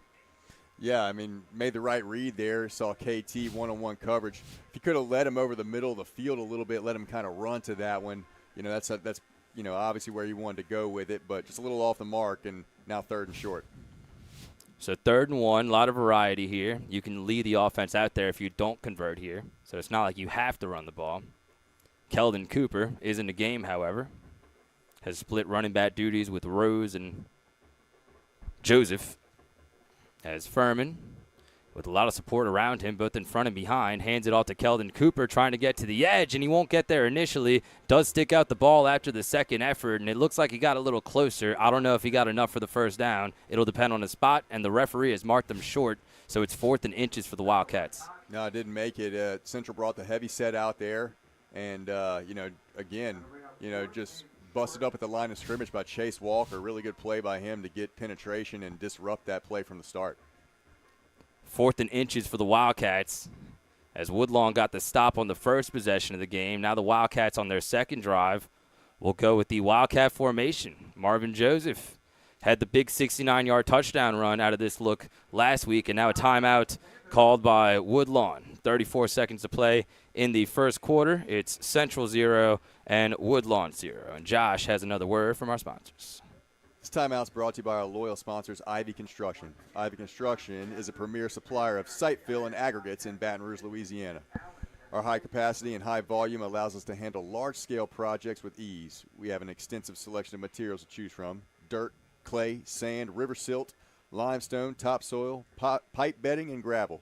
All can be picked up or delivered directly to you. Central Football would also like to recognize these maroon-level sponsors: Maughan Law Firm, Oak Point, Patterson Construction Group, Ross Downing Buick GMC, Signature Custom Cabinets. Thank you all for your support of Central High School football. Thank you, Josh. 34 seconds to play here in this first quarter. Big spot for the Wildcats here. Could not do anything on their first drive as they punted it away. You got a drive going here, 4th and short from the Woodlawn 30. And this next snap is going to be very important as we get towards the end of the first quarter. Wildcats looking to establish some momentum. It will be Woodlawn to receive to start the third quarter, but you want to get off to a good start here, Josh, and this is a big play call. Yeah, it's a huge play in this game. 4th and short, kind of establishing the line of scrimmage and the dominance on this play. This is big for this offense. Here's the tush push. Furman will take it himself from the 30. There is a flag. Looked like it was maybe after the play. Furman pushes the pile to the 29. Looks like it is enough for the first down, but we await the call from the official. Not trying to hide anything there, just straightforward, right near the A-gap. Looked like he got enough, but big call. And it's a hands to the face against the Wildcats. And it'll remain 4th down, I believe, was the signal. That's a killer. Yeah, I didn't see it. Obviously he saw something. Flag came flying in. Might have been on Sheridan, the up back, perhaps. But it's going to be 4th down anyway, and the Wildcats, as of now, keeping the offense out there. They back it up to the 35 to make it 4th and about 6. And now Coach Simino going to call a timeout and talk things over. Unfortunate penalty. Yeah, he's looking for an explanation right now. Only backed him up 5 yards, so, still a doable 4th down here. See what Central draws up. Yeah, I would lead the offense out there, honestly. You're kind of in no man's land. Your defense has been playing well. I would consider going for this. We'll see what Coach Simino calls. I have in front of me the official LHSAA power rankings, both for select and non-select. And For the, I believe this is the non-select power rankings, the Wildcats are ranked number 2 in the state, right behind Ruston. Denham Springs ranked number 3. And for the select official LHSAA rankings, Woodlawn is ranked at number 22. Not bad for a team with a losing record. Edna Carr at number 1, followed by Acadiana at number 2. So both of these programs have had some success in the past couple of years. Woodlawn trying to establish a new identity under the new head coach with Marcus Randall. Obviously a game that has a lot of eyeballs on it tonight. Yeah, and as you can tell so far, Woodlawn is, they're not a slouch of a team. In the same way when we played Woodlawn, they always played really hard. They were physical, had some good players and good athletes. So Central's got to clean it up and do a better job. 4th and 6 for the Wildcats. Scott Pellegrin's team trying to get a big stop on defense. Furman in the shotgun, motions Garnett over towards the center. Now Furman rolls out to his right, keeps his eyes down the field, and connects with Kylan Thomas at the 20-yard line of Woodlawn. It's a 19-yard gain and a big first down Central. Brought to you by Carmitas. It's a really nice play drawn up by Zach Morris, the offensive coordinator. They're just rolled out Furman. He's able to get outside and timed it up with KT right there on the sideline and hit him right in the numbers. Great job. Great execution. Gain of 15 on the pass from Furman. Kylan Thomas continues his good season. And now the Wildcats driving in the Woodlawn red zone. Brought to you by Neighbors Federal Credit Union. Marvin Joseph back in the game after he got a nice little rest. 2 receivers to the top. Garnett, the offset back to the bottom of your screen. Here's the snap, handed off to Joseph, who was met immediately by the Woodlawn defense. They were right in the mesh point, multiple white jerseys, including Caden O'Neal, who's having a whale of a first half. 2nd and long for the Wildcats. Yeah, just obviously a busted play up front right there. Had multiple guys at the mesh point. Set Central back about 5 yards on that one. Chase Walker in on that play as well. He had a really good first quarter. And at the end of that first quarter, we are tied 0-0 between Central and Woodlawn. We're back after this with the second quarter of play, as Josh will have another word, I will have another word from our sponsors. This next time out is brought to you by our loyal sponsors, AP Dotson Home Builders. AP Dotson is a family of residential construction home builders in Baton Rouge, Central, Zachary, and beyond with generations of experience. Our goal is to construct quality new construction homes that build lifelong happiness for you and yours. Whether you're looking for a new neighborhood in the Baton Rouge area or to build from scratch on the outskirts of town, AP Dotson is your builder. We'd also like to recognize these maroon level sponsors: T3 Electrical Solutions, Trade Construction, Zachary Farm Bureau, and Zor Baptist Church. Thank you for all your support of Central High School football. We head to the second quarter of play. Tight game so far, as I am Mario Jerez, joined by Josh Johns, former Wildcats and LSU linebacker. It was a good start to the game for Woodlawn, Josh, especially defensively. They got Central in a 4th and 5 situation, but Jackson Furman makes a big throw to Kylan Thomas, 15-yard gain. And now the Wildcats looking to take advantage of some good field position here. Yeah, tip your cap to the Woodlawn defense. They played really well so far in that first quarter. And, Central, Furman in this offense has marched down the field a couple times, put some, decent drives together, just hasn't been able to cap them off and score. So, hopefully they can get a chunk here and march into the end zone on this one. 2nd and long for the Wildcats, looking for the first points of the ball game. Here's Joseph trying the middle, then bouncing it out to the right side, but nowhere to go once again. Very impressed with this Woodlawn defense so far as Jordan Barner makes another play. 3rd and about 15 coming up for the Wildcats. Yeah, it looks like they've made some adjustments. They were, Central was kind of having their way a little bit, getting, 5, 7, 8, 10-yard gains up the gut. But Woodlawn's adjusted, and, Central's going to have to do something else to get this ball down the field. So they're behind the sticks now, 3rd and 15 from the Woodlawn 25. As this is Central's second possession of the game. Early second quarter. Marvin Joseph on Furman's right hip. 2 receivers to each side. Garnett motioning over to the bottom of the formation. Now Furman under some heat, trying to get out to the left, but he's got nowhere to go, and he's going to be sacked for a second time all the way back at the Central 30. Another nice defensive play made by Woodlawn. Tyrone Morgan gets in there to make the sack. 4th and long for Central.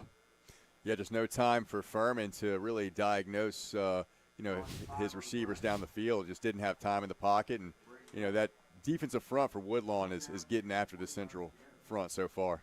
that they are. Continuous penetration from Woodlawn and Nathan Zimmer out there for the second time tonight. Line of scrimmage is at the 30. Nathan back at his own 45. This is our second punt by Central, brought to you by Central Cross Threads. Look like Woodlawn won't even try to set up a return here. As Zimmer puts it in the air, angling towards the right. It'll take a Central bounce. This could be good. Inside the 5, it'll be down at the 3-yard line of Woodlawn, a textbook example of special teams as the ball was down by Adam Cullen, and it's first down Woodlawn all the way back at their own 3-yard line. Exactly how you draw it up right there. Great job by Zimmer and that coverage team to down that ball inside the 5. Central 0, Walker 0 here with 10:16 left in the second quarter. Good start for the Panthers here. Had to be feeling good on that Woodlawn sideline with how the defense is playing. You have forced 2 Central punts, but you got bad field position again, and you need some breathing room here backed up on your own 3-yard line. Yeah, it's be a great opportunity for this defense to help this offense out. You know, this Central defense get a turnover or a safety or kind of shift the momentum right here. 10:16 left in the first half. Still scoreless between Central and Woodlawn. Handoff up the middle to Jala, and Jacob Jala has a little bit of breathing room for Woodlawn out to the 6. Tackle made by Mason Moore. Second down for Woodlawn. Yeah, Mason Moore coming off the edge there to make the tackle. Just a little bit of room. You know, maybe didn't quite come down as fast as he should have there or just didn't time it out correctly. Just, you know, was able to get about 3 or 4 yards on that play. Second down for the Panthers on their second offensive possession. Looked like they weren't ready for the snap once again, and Jala gets the handoff, but he has nowhere to go as DK Mays puts him on the turf at the 4-yard line. Third down for Woodlawn. Yeah, great play by big DK Mays right there. Sets up a 3rd and long right here for Woodlawn. Ahmad Price in an unenviable situation here. 3rd and long. 3rd and 10, right back near the original line of scrimmage. At the Woodlawn 3, Wildcats defense trying to get back off the field. Coming off a 3-turnover performance last week against Lafayette Christian. In the shotgun again to Price. See if Camp dials it up here. And a flag before the play. We'll see what they call here. Based on the cheers from the sideline, looks like it might go against the Panthers. Not great given the field position already. And it will be a false start on Woodlawn. Back him up even more. Yeah. Half the distance there, and again, let's see what Anthony Camp, defensive coordinator for Central, draws up here. I'd love to see a blitz and get some pressure on the quarterback, or be able to hit this running back in the backfield for a loss. Maybe get a safety here. Panthers on the shadow of their own end zone, 3rd and long from the 1. In the shotgun once again, Price rolls out to his right, looks for Jala on the little swing pass, but he can't hold on near the 5-yard line. Good coverage put on by Tucker Petrie. 4th down for Woodlawn as the Wildcats are primed for some great field position. Yeah, good job at the defense. Not a bad play call there. You know, I see what they wanted to do, but just didn't execute. And, good job getting off the field right there, getting the ball back to your offense. So Central has gotten it twice. Woodlawn has gotten the ball twice, and same result all 4 times, a punt. And Stephen Rennell will try to return this one from around the 40. Wildcats make a late sub. There is 9 minutes, 2 seconds remaining in this second quarter. Great opportunity for Rennell and for this team right here, the special teams unit, to set up a return for Rennell. See if they bring some heat. Woodlawn puts it in the air. It's Rennell from the 44. Down the sideline at the 30. Makes a move towards the middle of the field, and he's all the way down to the 24-yard line of Woodlawn. Excellent field position for the Wildcats, who play a 1st and 10 with 8:45 left in this second quarter. Josh has a word from our sponsors. This timeout is brought to you by our loyal sponsors, AP Dotson Home Builders. AP Dotson is a family of residential construction home builders in Baton Rouge, Central, Zachary, and beyond, with generations of experience. Our goal is to construct quality new construction homes that build lifelong happiness for you and yours. Whether you're looking for new neighborhoods in the Baton Rouge area or to build from scratch on the outskirts of town, AP Dotson is your builder. Thank you, Josh. We'll get to the rest of those sponsors in just a bit. Furman in the pistol set once again. Marvin Joseph back on the field for the Wildcats. Joseph makes a nice little juke move at the 20. Still going all the way down to the 15-yard line. They'll mark him down at the 16. Physical piece of running from Marvin Joseph on an 8-yard gain. Great job by Joseph and great job up front. You know, it's 8 yards on first down. You take that all day. Cooper made the tackle for Woodlawn. Central back in the Neighbors Federal Credit Union red zone. Scoreless game. Wildcats trying to draw first blood as they got inside the Woodlawn 30 on their last drive, not able to take advantage. See what they can do this time around. Furman, same formation with Marvin Joseph in the pistol. One receiver to each side. Now they motion Womack back towards the center. Marvin Joseph across the middle, nowhere to go initially. Got some yards after contact, but an excellent read and an excellent defensive play made by the Panthers. Looked like Caleb Cooper making the defensive play. You're trying to run that same play right up the gut, and just good job defensively by Woodlawn. It was O'Neal on first contact, and Cooper coming to help finish the job. And short yardage once again. This has been kind of a bugaboo for Central tonight. Third and less than a yard. Feel like you don't want to get too cute here, Josh. No, just execute. Just execute, put hats on hats, and, whatever, if it's a pass, run, whatever it be, just execute the play, get the first down, and march into the end zone. That's the goal. Furman needs to hurry. 1 second on the play clock. Here's the snap. Marvin Joseph up the middle, and he got stripped of the football at the 15-yard line. The Panthers have the ball. What a defensive play made by Woodlawn as the Panthers have it 1st and 10 on the 20. A phenomenal defensive play was made by Caden Randall, who ripped that thing out, recovered it himself, and set his team up 1st and 10. Yeah, that's what you can't have if you're Central. Again, tip your cap. It was a great play. Ripped the ball right out of Joseph's hands.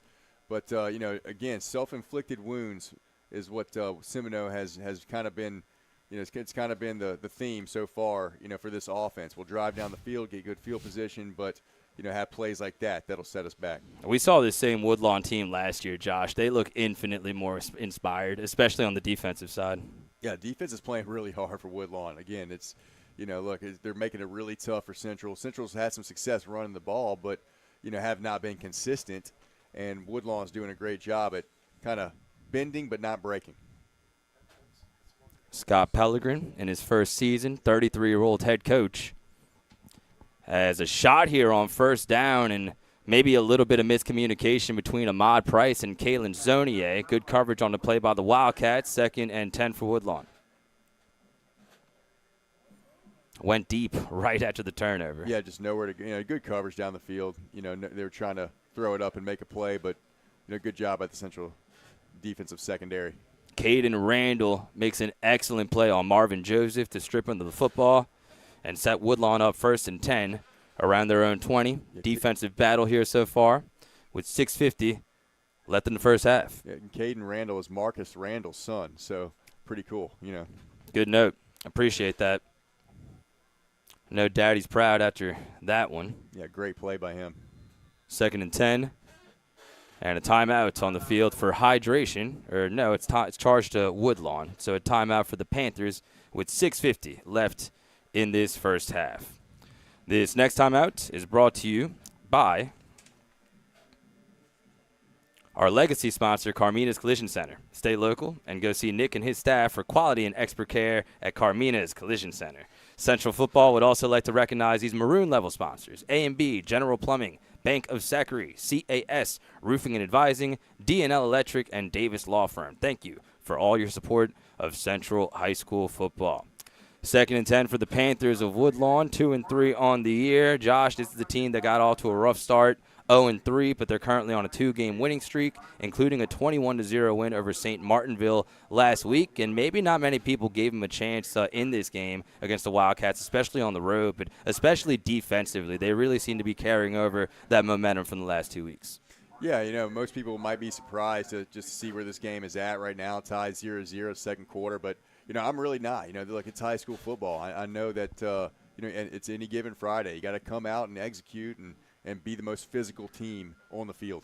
2nd and 10 for Woodlawn. Here's Jacob Jala making a couple of moves in the middle of the field and getting some positive yards out to the 29-yard line. Nice tackle made by Scott Smith to save the first down. It's 3rd and about 2 for Woodlawn. Yeah, just good blocking up front by the offensive line of Woodlawn and able to make it 3rd and short here. Long one, defense. Maybe a short 2. See if the Wildcat defense could take advantage here. Ahmad Price At quarterback once again, Jacob Jala. In the backfield with him on his right hip. Here's the snap, handed off to Jala. Up the middle, got away from the initial tackler. Now trying to get to the edge at the 30, and he fights forward for the Woodlawn first down. Out to the 32-yard line. He broke at least 3 tackles on his way to a big first down. Yeah, great effort by Jala right there, but just poor tackling from Central. They had him 2-3 times in the backfield, weren't able to wrap him up, and first down for the Panthers here. Got away from Mays, then Petrie, then another would-be Wildcat tackler, and it's 1st and 10 Woodlawn. On the move after the strip from Randall. Caden Randall, the son of Marcus, made a big defensive play to force the fumble on Marvin Joseph and recover it, Tyron Matthews style.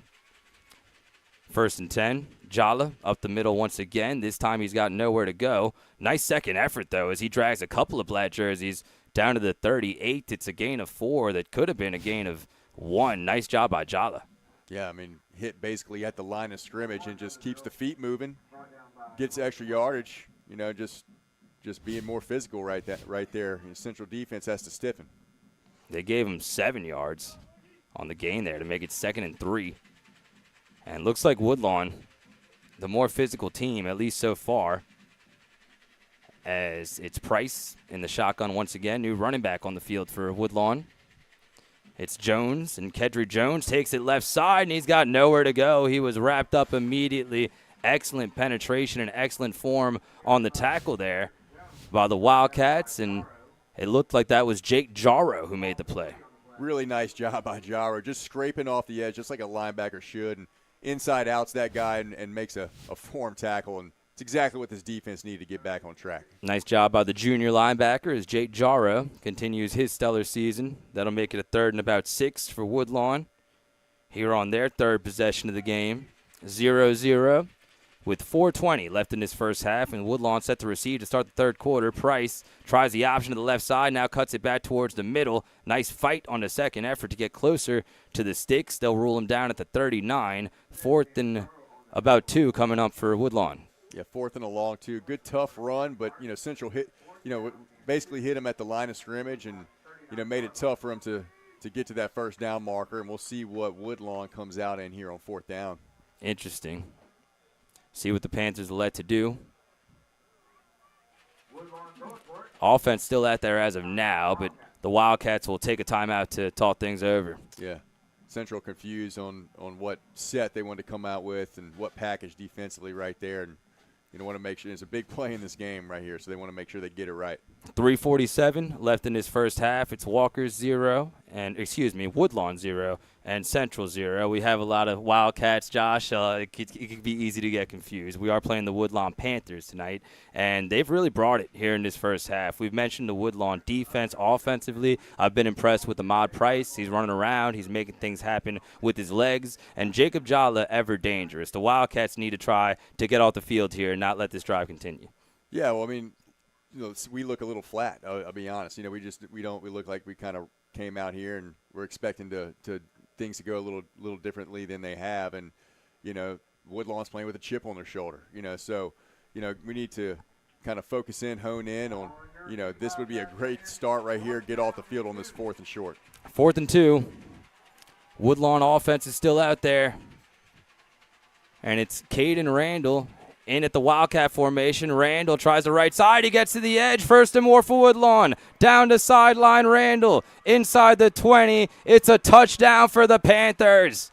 After he forced the turnover, Caden Randall takes it right side all the way to the house. 50-plus yards, and the Woodlawn Panthers making a statement to start this game. Yeah, just it blocked really well right there, and we're able to get the edge. And then after that, it was just straight speed by Caden Randall. Great job by him and this offense.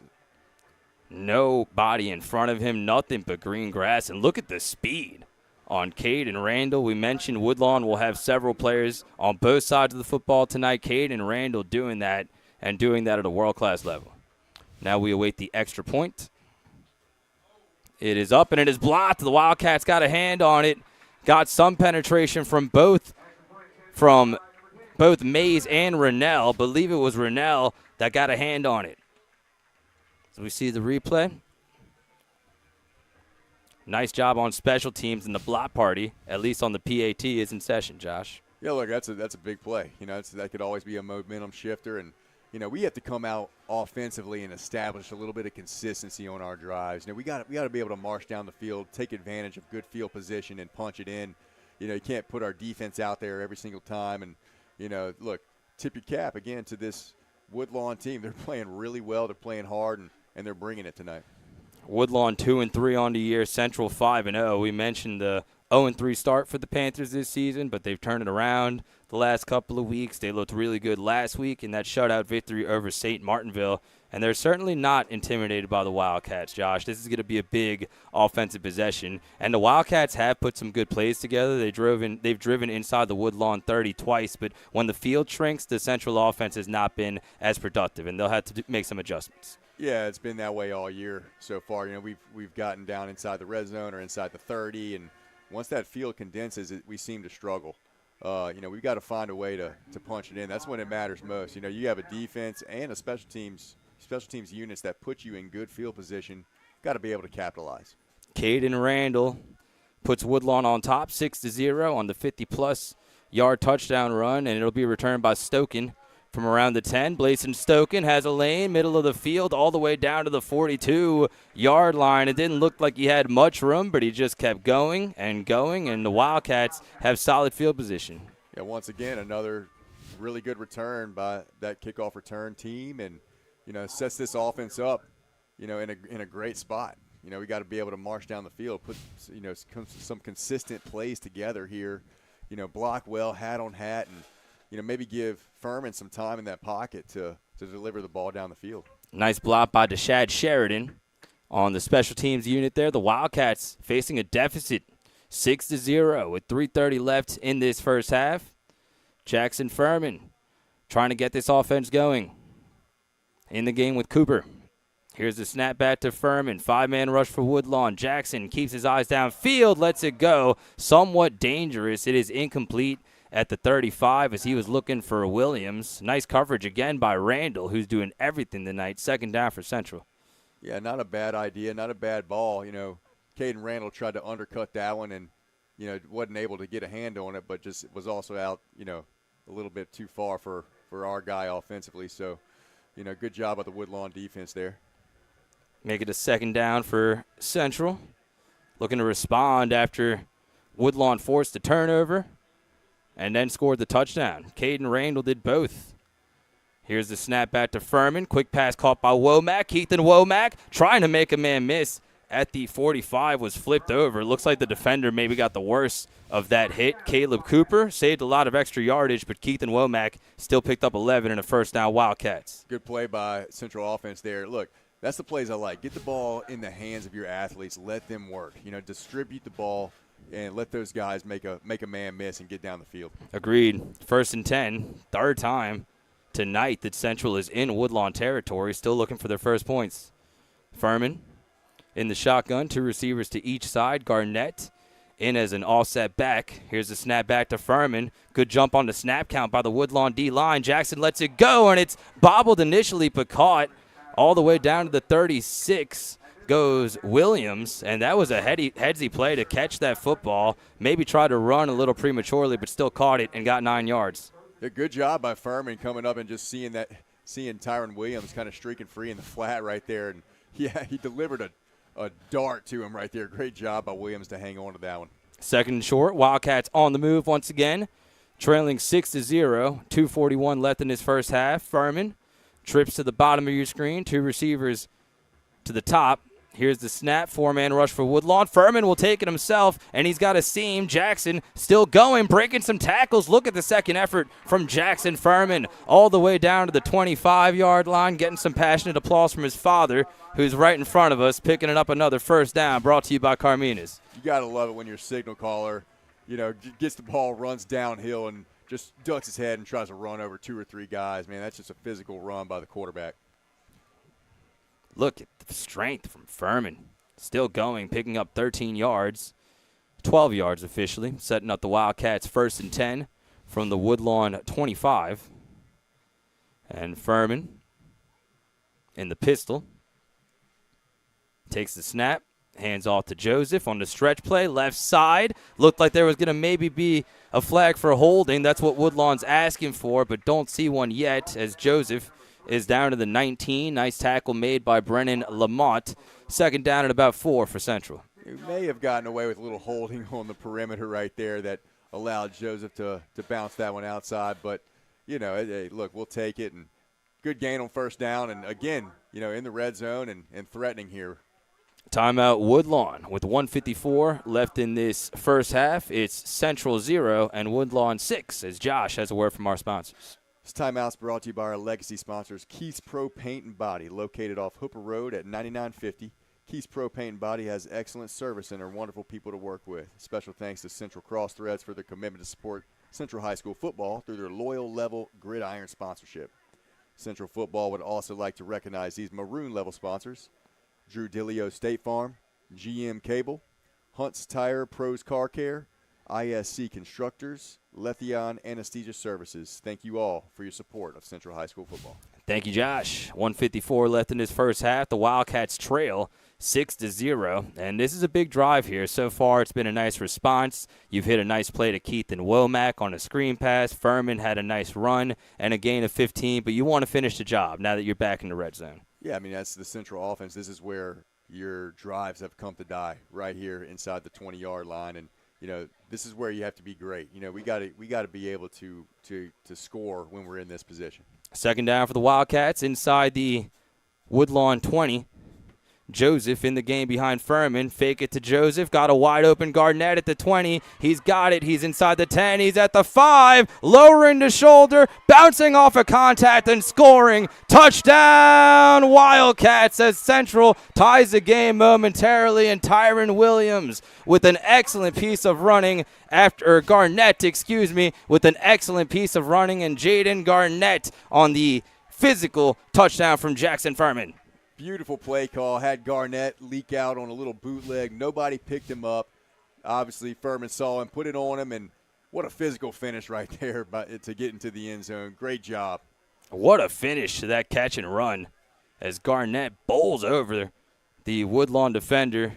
And pending the extra point, the Wildcats can take the lead.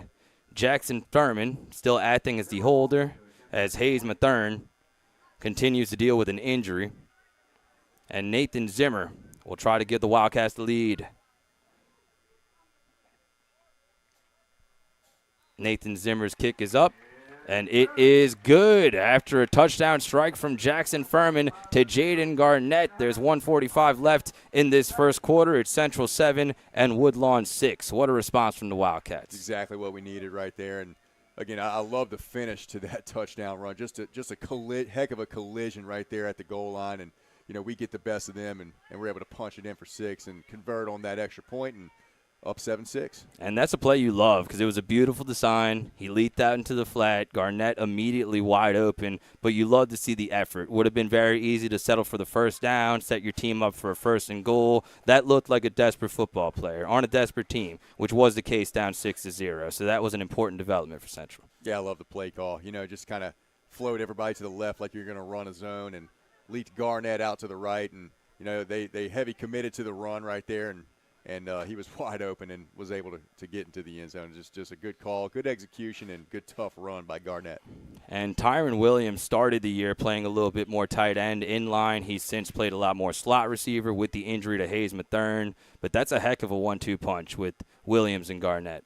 Yeah, it is, and both pretty young guys, if I'm not mistaken. So sophomores, and look, They're doing great things for this offense, and look, I think we should really involve those guys more and more, because they can score. We got KT on the outside and Keith and Womack, and look, you got 2 guys that can line up at your H-back or tight end position as well and make plays for you. Well said. That last touchdown was brought to you by Keith's Pro Paint and Body. That ensuing kickoff was brought to you by AP Dodson. And now the Wildcats have a little bit of momentum. It will be Woodlawn football to start the second half, however. And still a little bit of time to get the ball back to your defense. Either way, you want to end the first half with a bang if you're Anthony Camp's crew here. Yeah, you want to keep the momentum going. Let's be physical. Let's get off the field and maybe get the ball back and see if we can punch another one in or get a good return by Rennell and get in position to score before half.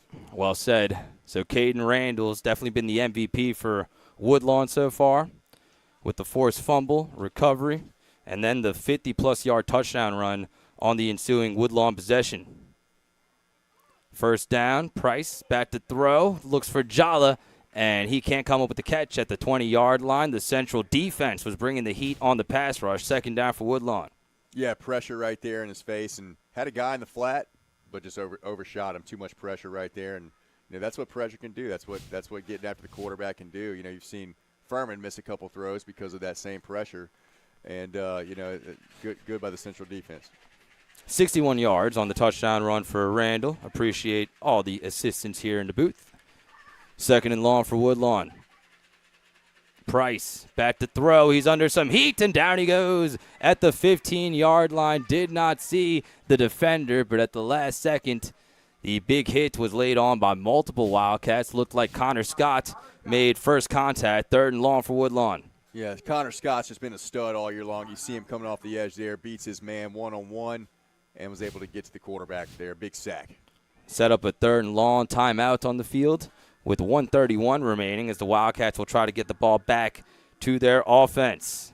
This next timeout is brought to you by our loyal sponsors, Ivy Construction. Ivy Construction, LLC, is a premier supplier of site and fill aggregates in Baton Rouge, Louisiana. Our high capacity and high volume allows us to handle large-scale projects with ease. We have an extensive selection of materials to choose from dirt, clay, sand, river silt, limestone, topsoil, pipe bedding, and gravel. All that can be picked up or delivered directly to you. We'd also like to recognize these maroon-level sponsors: Mogan Law Firm, Oak Point, Patterson Construction Group, LLC, Ross Downing, Buick GMC, and Signature Custom Cabinets. Thank you for all your support of Central High School football.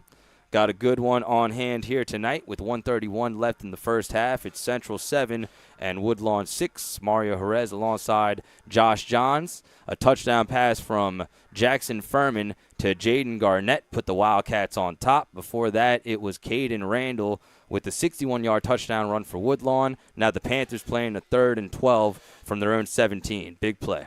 Yeah, we got us a good one so far, Mario, and this is a big play for the Central defense. See if we can get off the field, and like I said, maybe get something, get a good return here, set up for Rennell, and get, put points on the board before half. Here's Price trying to right side, running out of room, and it looks like they'll just take the negative play. His helmet came off. That might be a penalty against the Wildcats on an illegal tackle, which would be a killer. That would extend the drive with 1:24 remaining.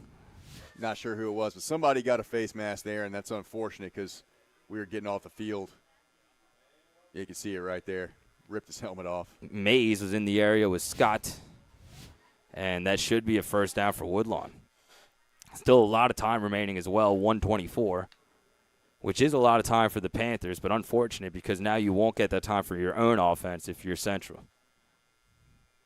Sorting things out here are the officials with 1:24 left in the first half. They're discussing something, wondering if looked like they did make contact with the helmet. It was honestly a little tough to tell with all the bodies in there. As we get another look at the replay.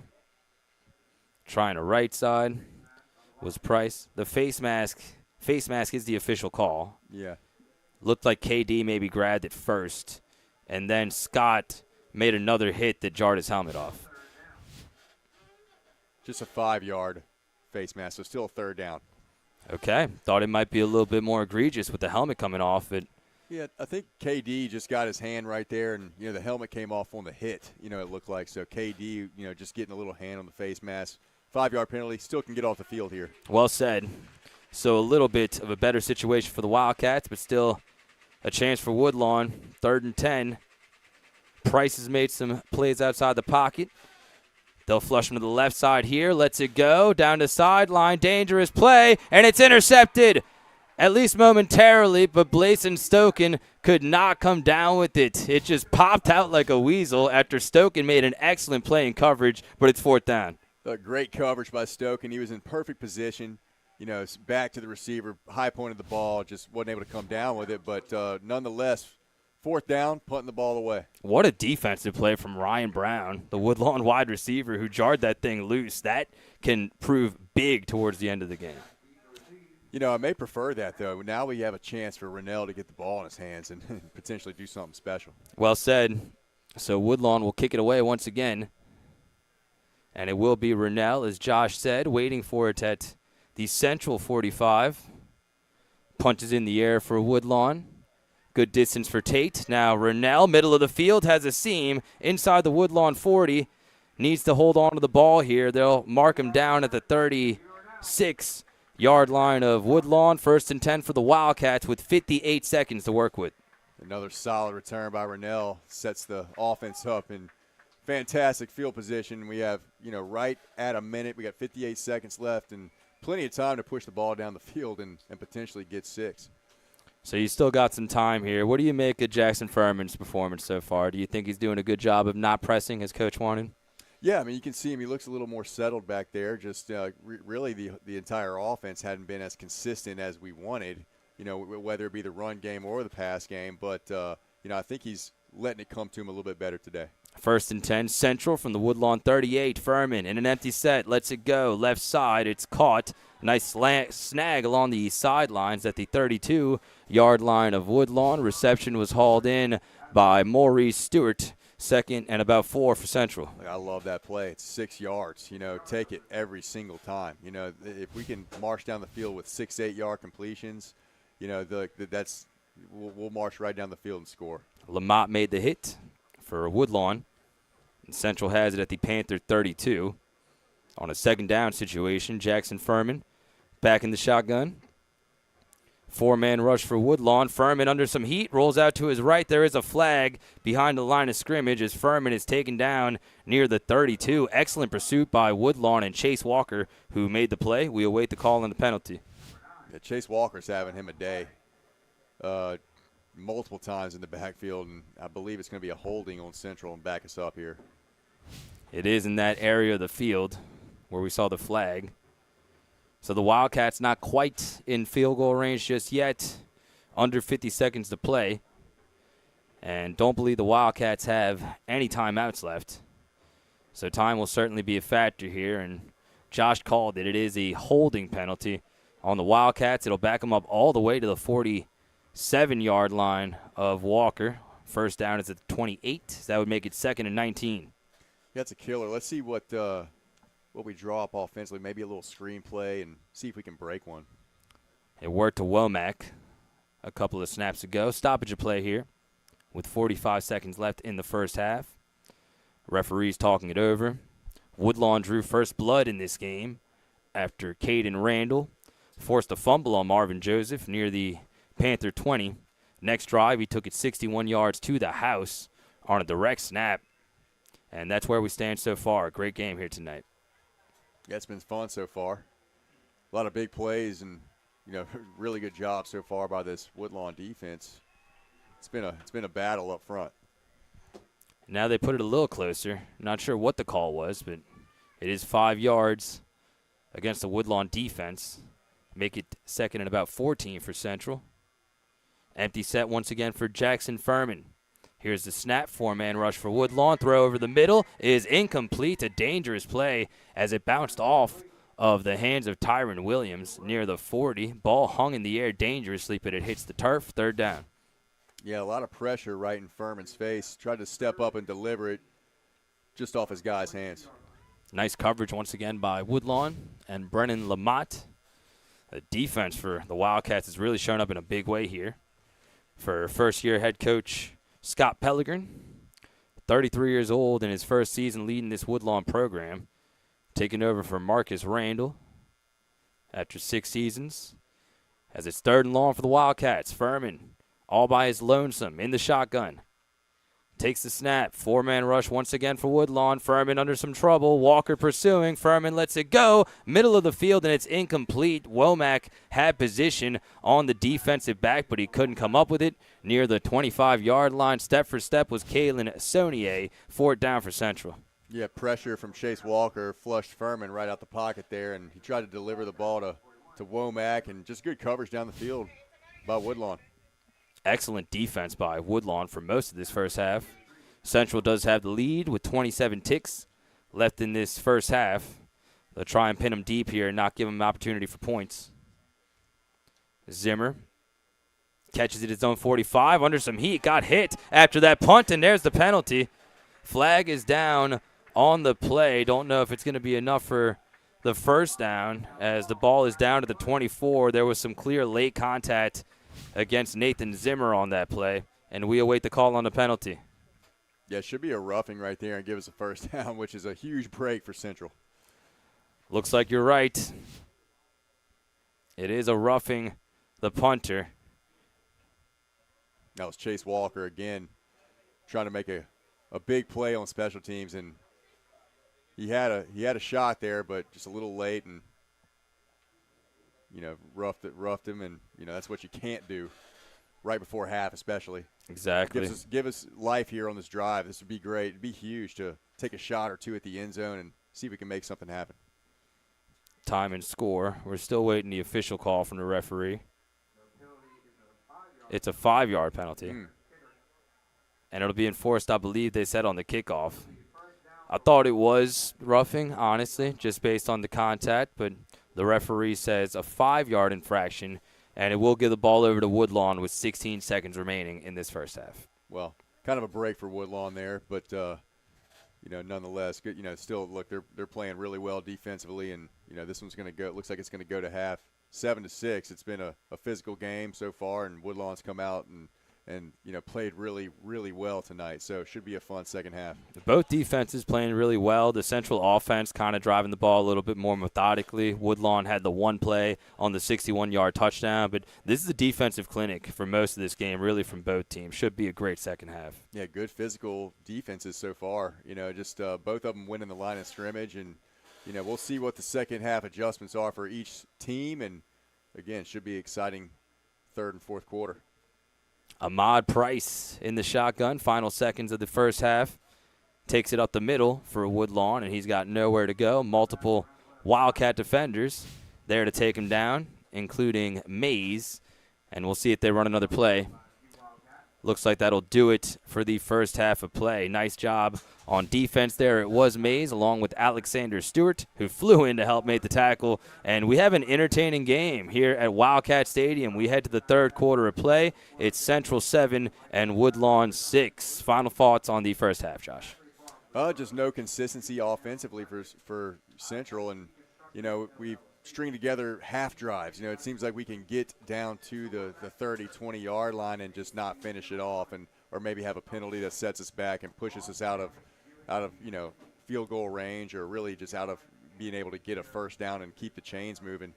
So we just need to be consistent offensively and block well, give Furman some time to look down the field and make some plays. Woodlawn football to start the third quarter. It's Central 7 and the Panthers 6 as we head to halftime. We're back after this break. You're watching Wildcats football.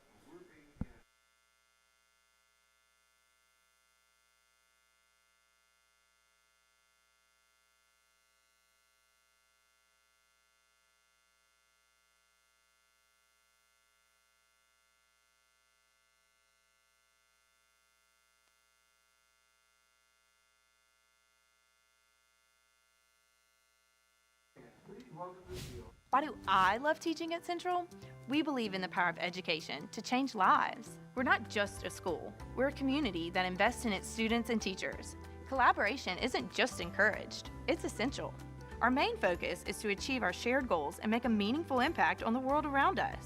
Join us in the Central Community School System, where collaboration and growth are not just ideals, but a foundation of everything that we do.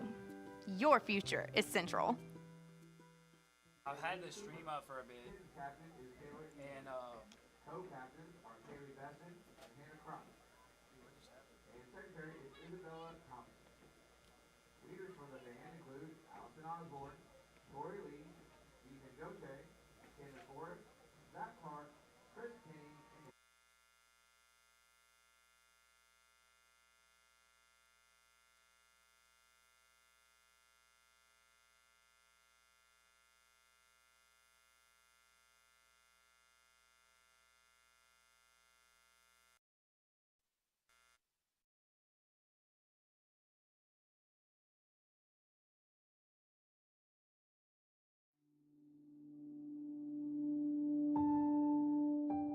Friday night packed stadium is one of the best feelings that exist. The lights go on, the sun goes down, especially when fall time comes around and that cool weather hits, you just get goosebumps. And then to look out and see a stadium full of people in our community, supporting our kids, supporting our students, and trying to get them to achieve greatness. The first time I watched the band and the football players walk through those gates, and here, I'm getting goosebumps right now. That's how exciting it was to me, because I was jumping literally up and down. I've seen big, grand, great changes in our community because of athletics in itself tying into the opportunities in arts and academics, but there is so much buy-in within the school that is bleeding out into the community. I mean, Friday Night Lights has a whole different name to it. The stadium's packed, the student section is packed, and it's just a real big community feel. Well, to see the community, a community of 30,000 people, when on a Friday night you have, a couple thousand people show up, take everything and put it to the side and go do Friday Night Lights. I mean, it's a big deal. We're a big, small town. We have a lot of people, a very large city, but on Friday nights, it has the true feel of a small town. You can definitely feel an energy and enthusiasm that we haven't felt, in quite a few years around here. And so it's really helped them. They feel like they're representing an up and coming, fun school to kind of be at. And so that's kind of helped us in our competitions as well. They're truly invested into the athletic programs that we have. And you can see it growing not only on the field and the interest of the players, but also in the athletic facilities.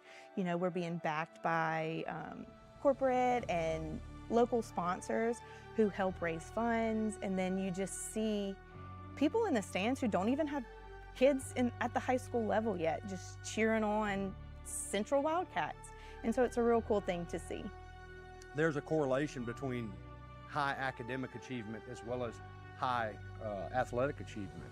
And so it's known that it's a commodity that needs to be nurtured in our city and in our school system. So what I see happening is a shift because of the excellence we're demanding from our athletic side as well as our academic side.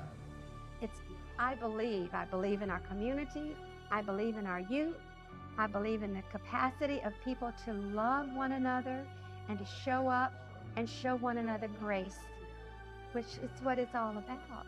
How do I feel? I feel proud, to be honest with you. I feel very proud and very motivated to be a part of this school system.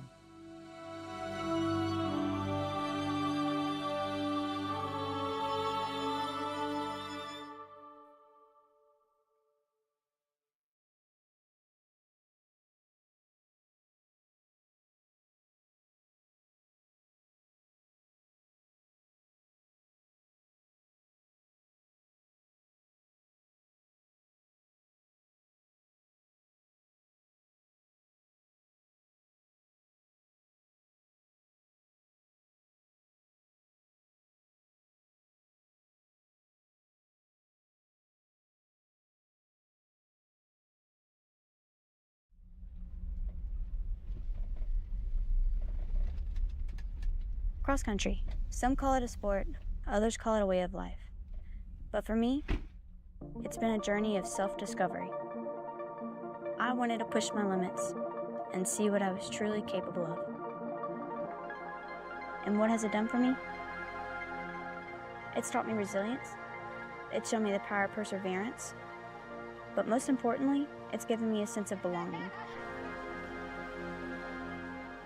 Cross country isn't just about running. It's about finding yourself in every step you take.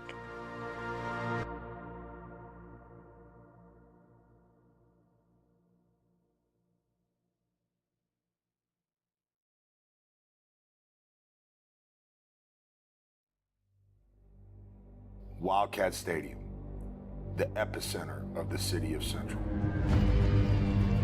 A city known for toughness and grit. A city built on camaraderie and brotherhood. Under the lights of Wildcat Stadium, witness a community unite. For generations, the people of Central have come out in full force to support their Wildcats. Our traditions and roots are strong. We celebrate the legacy of all those who have sweat and bled in the maroon and white. We are proud of our past and passionate about elevating the future. There is a new era in Central High School football.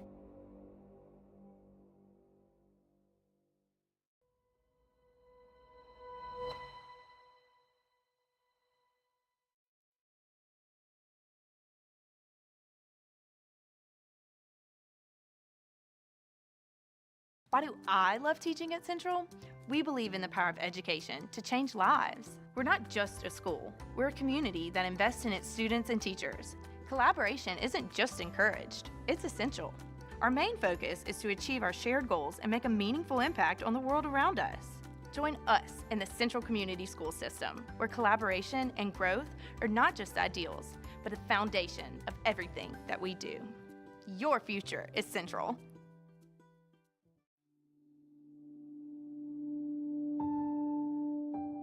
Friday night packed stadium is one of the best feelings.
since Saban days up until about 2015, 16, and then after that kind of dropped off a little bit. And I'm like, man, we got to get some.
Greetings once again from Wildcat Stadium, where we head to the third quarter of play between Central and Woodlawn. The Wildcats lead at 7-6. The Panthers will get it to start the second half. Really entertaining first half, Josh. The defensive battle so far. Let's see which offense can get it going here in the second half. Yeah, you said it. Definitely a defensive battle in the first half there. And I love a good defensive game. It's physical. If you're Central, you want to establish somewhat of a consistent offense. We keep saying the same thing. There's at times we'll march down the field, but then we get stalled. And, I'm excited to see what adjustments we've made coming into the second half. Zimmer puts his cleats into it, and it's into the end zone for a touchback, 1st and 10 for Walker.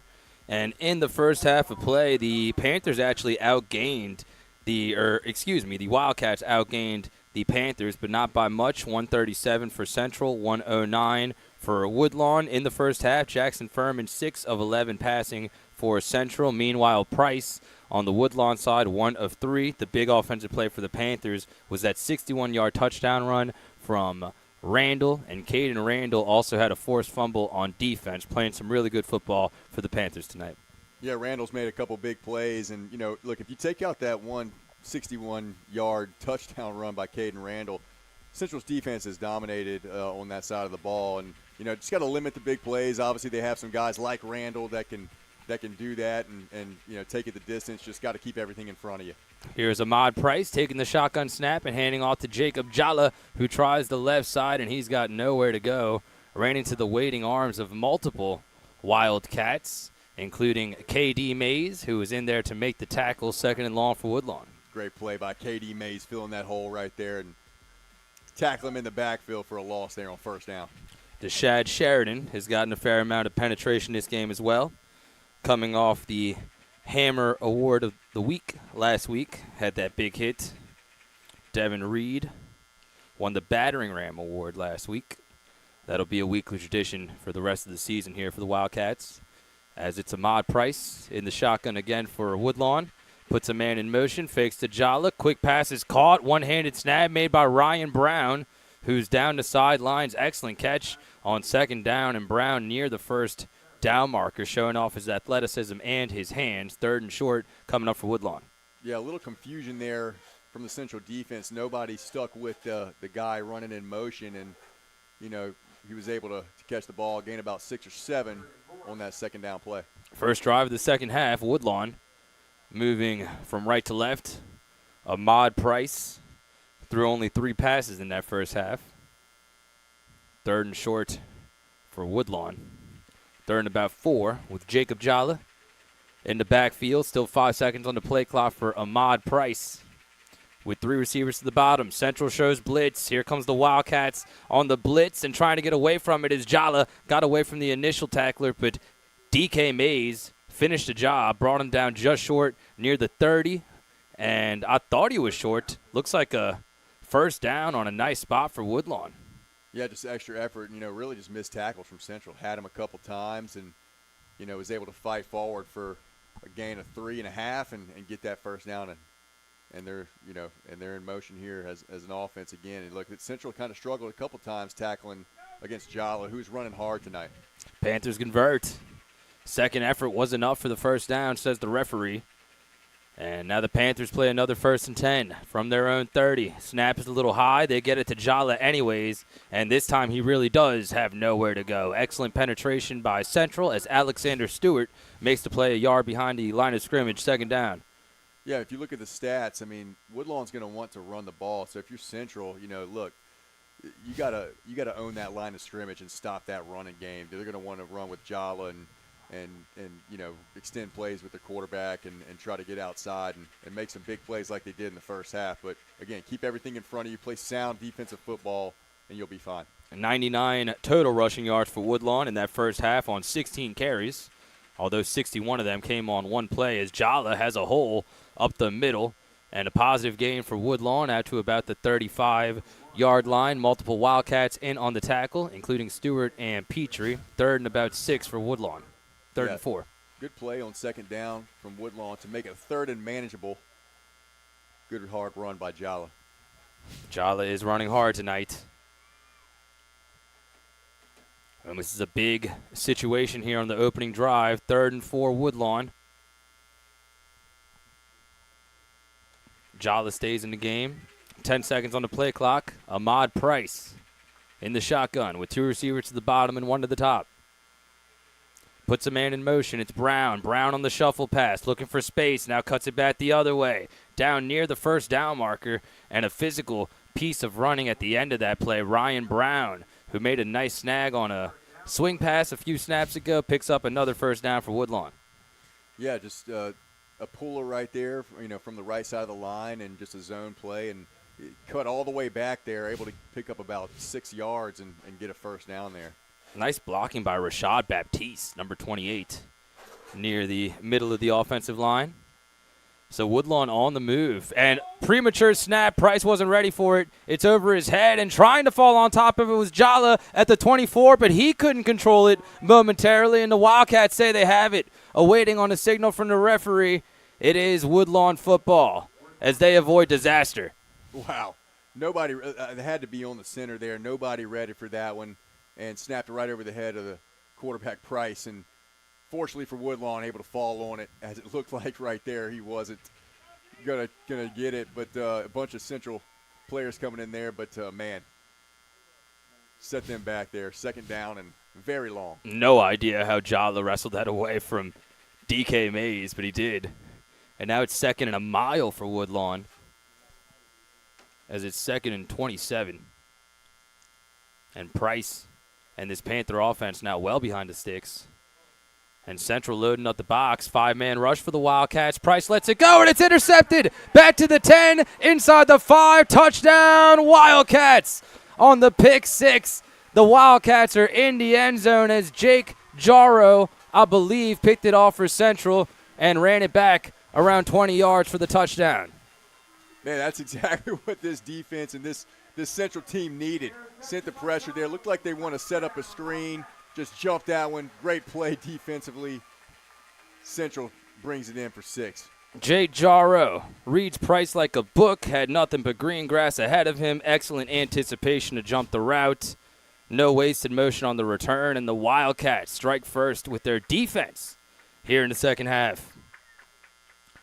When your offense is struggling a little bit, it's great to have a defense that can do something just like that.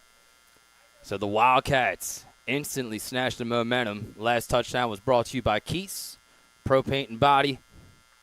Zimmer on for the extra point. Furman puts it down. Nathan puts it up, and it is good. With 7:39 left in this third quarter, it's Central 14 and Woodlawn 6 after the pick 6 from Jake Jarrow.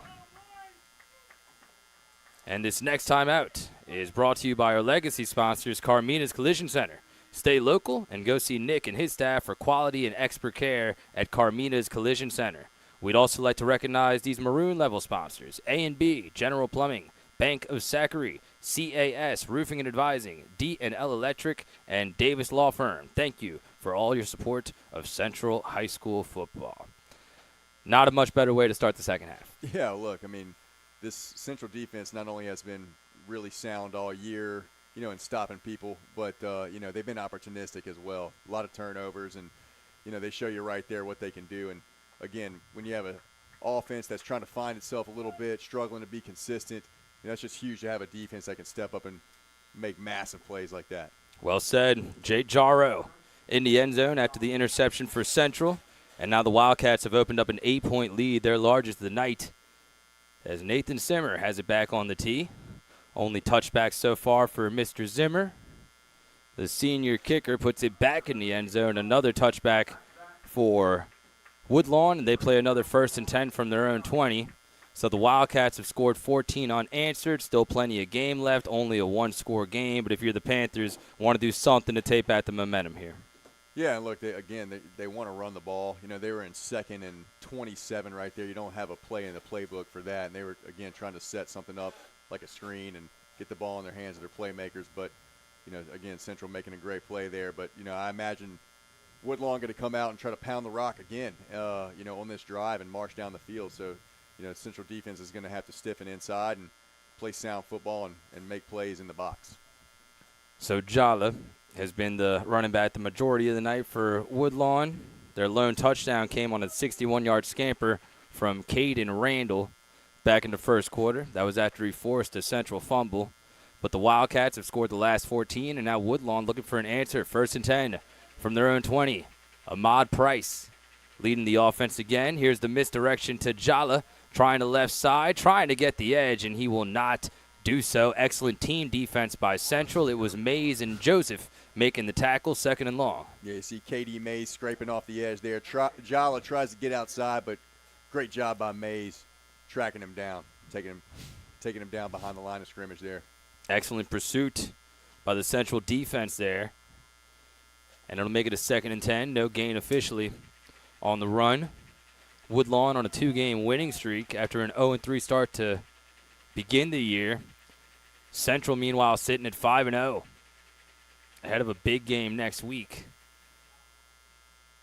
Price in the shotgun. Snap is a little high. He controls it anyway. Gets off the handoff to Jala. Looking for some space. Doesn't find any. Back near the original line of scrimmage at the 20-yard line. The timing was a little off on that handoff. No gain on the play.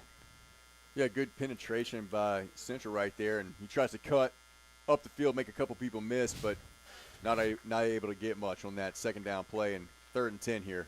That was Robinson on the last handoff, and a timeout on the field with 6:34 left in this 3rd quarter. Wildcats lead it 14-6. Josh has a word from our sponsors. This timeout's brought to you by our legacy sponsors, Keith's Pro Paint and Body, located off Hooper Road at 9950. Keith's Pro Paint and Body has excellent service and are wonderful people to work with. Special thanks to Central Cross Threads for their commitment to support Central High School football through their loyal level gridiron sponsorship. Central Football would also like to recognize these maroon level sponsors: Drew Dillio State Farm, GM Cable, Hunt's Tire Pros Car Care, ISC Constructors, and Letheon Anesthesia Services. Thank you all for your support of Central Football. Thank you, Josh.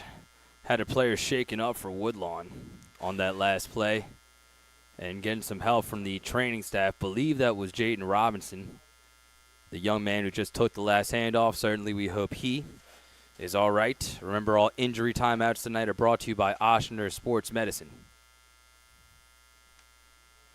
Big 3rd down play for both teams here, and obviously we want to stop them here and get off the field, get the ball back to our offense and see if we can try to get some momentum offensively. But we'll see what Anthony Camp draws up defensively here for Central. 3rd and 10. Wildcats showing blitz here. Here's a snap back to Price. 5-man rush for Central. Price rolling out to his left, running out of real estate. Dangerous play. Just throws it out of bounds near the 10-yard line. That's an incomplete pass that will bring up 4th down and big. DK Mays was well in pursuit. Wildcats will get it back via punt. DK Mays and Connor Scott back there putting the pressure on him. That defensive front's working for Central. Pass rush almost got home. Couldn't record the sack, but they do force the incompletion. And the Wildcats defense with a strong start to the 2nd half. A pick 6 from Jake Jarrow on Woodlawn's first time out on offense. And now they'll force the punt. And they do call a grounding. On the tail end of the play, they did throw the flag. They say the pass did not cross the line of scrimmage, so now they'll back them up even more. Yeah, and I thought that was the case when I watched the play live, and as they do sometimes, drop the late flag there and backs them up even further. And again, gives Central a great opportunity to set up a return for Stephen Rennell, and he's been close to breaking a couple, and is always dangerous with the ball in his hands. And see what he can do here. 6:20 left in this third quarter. Woodlawn will punt it away, and if all goes according to plan, the Central offense will hit the field for the first time in this third quarter.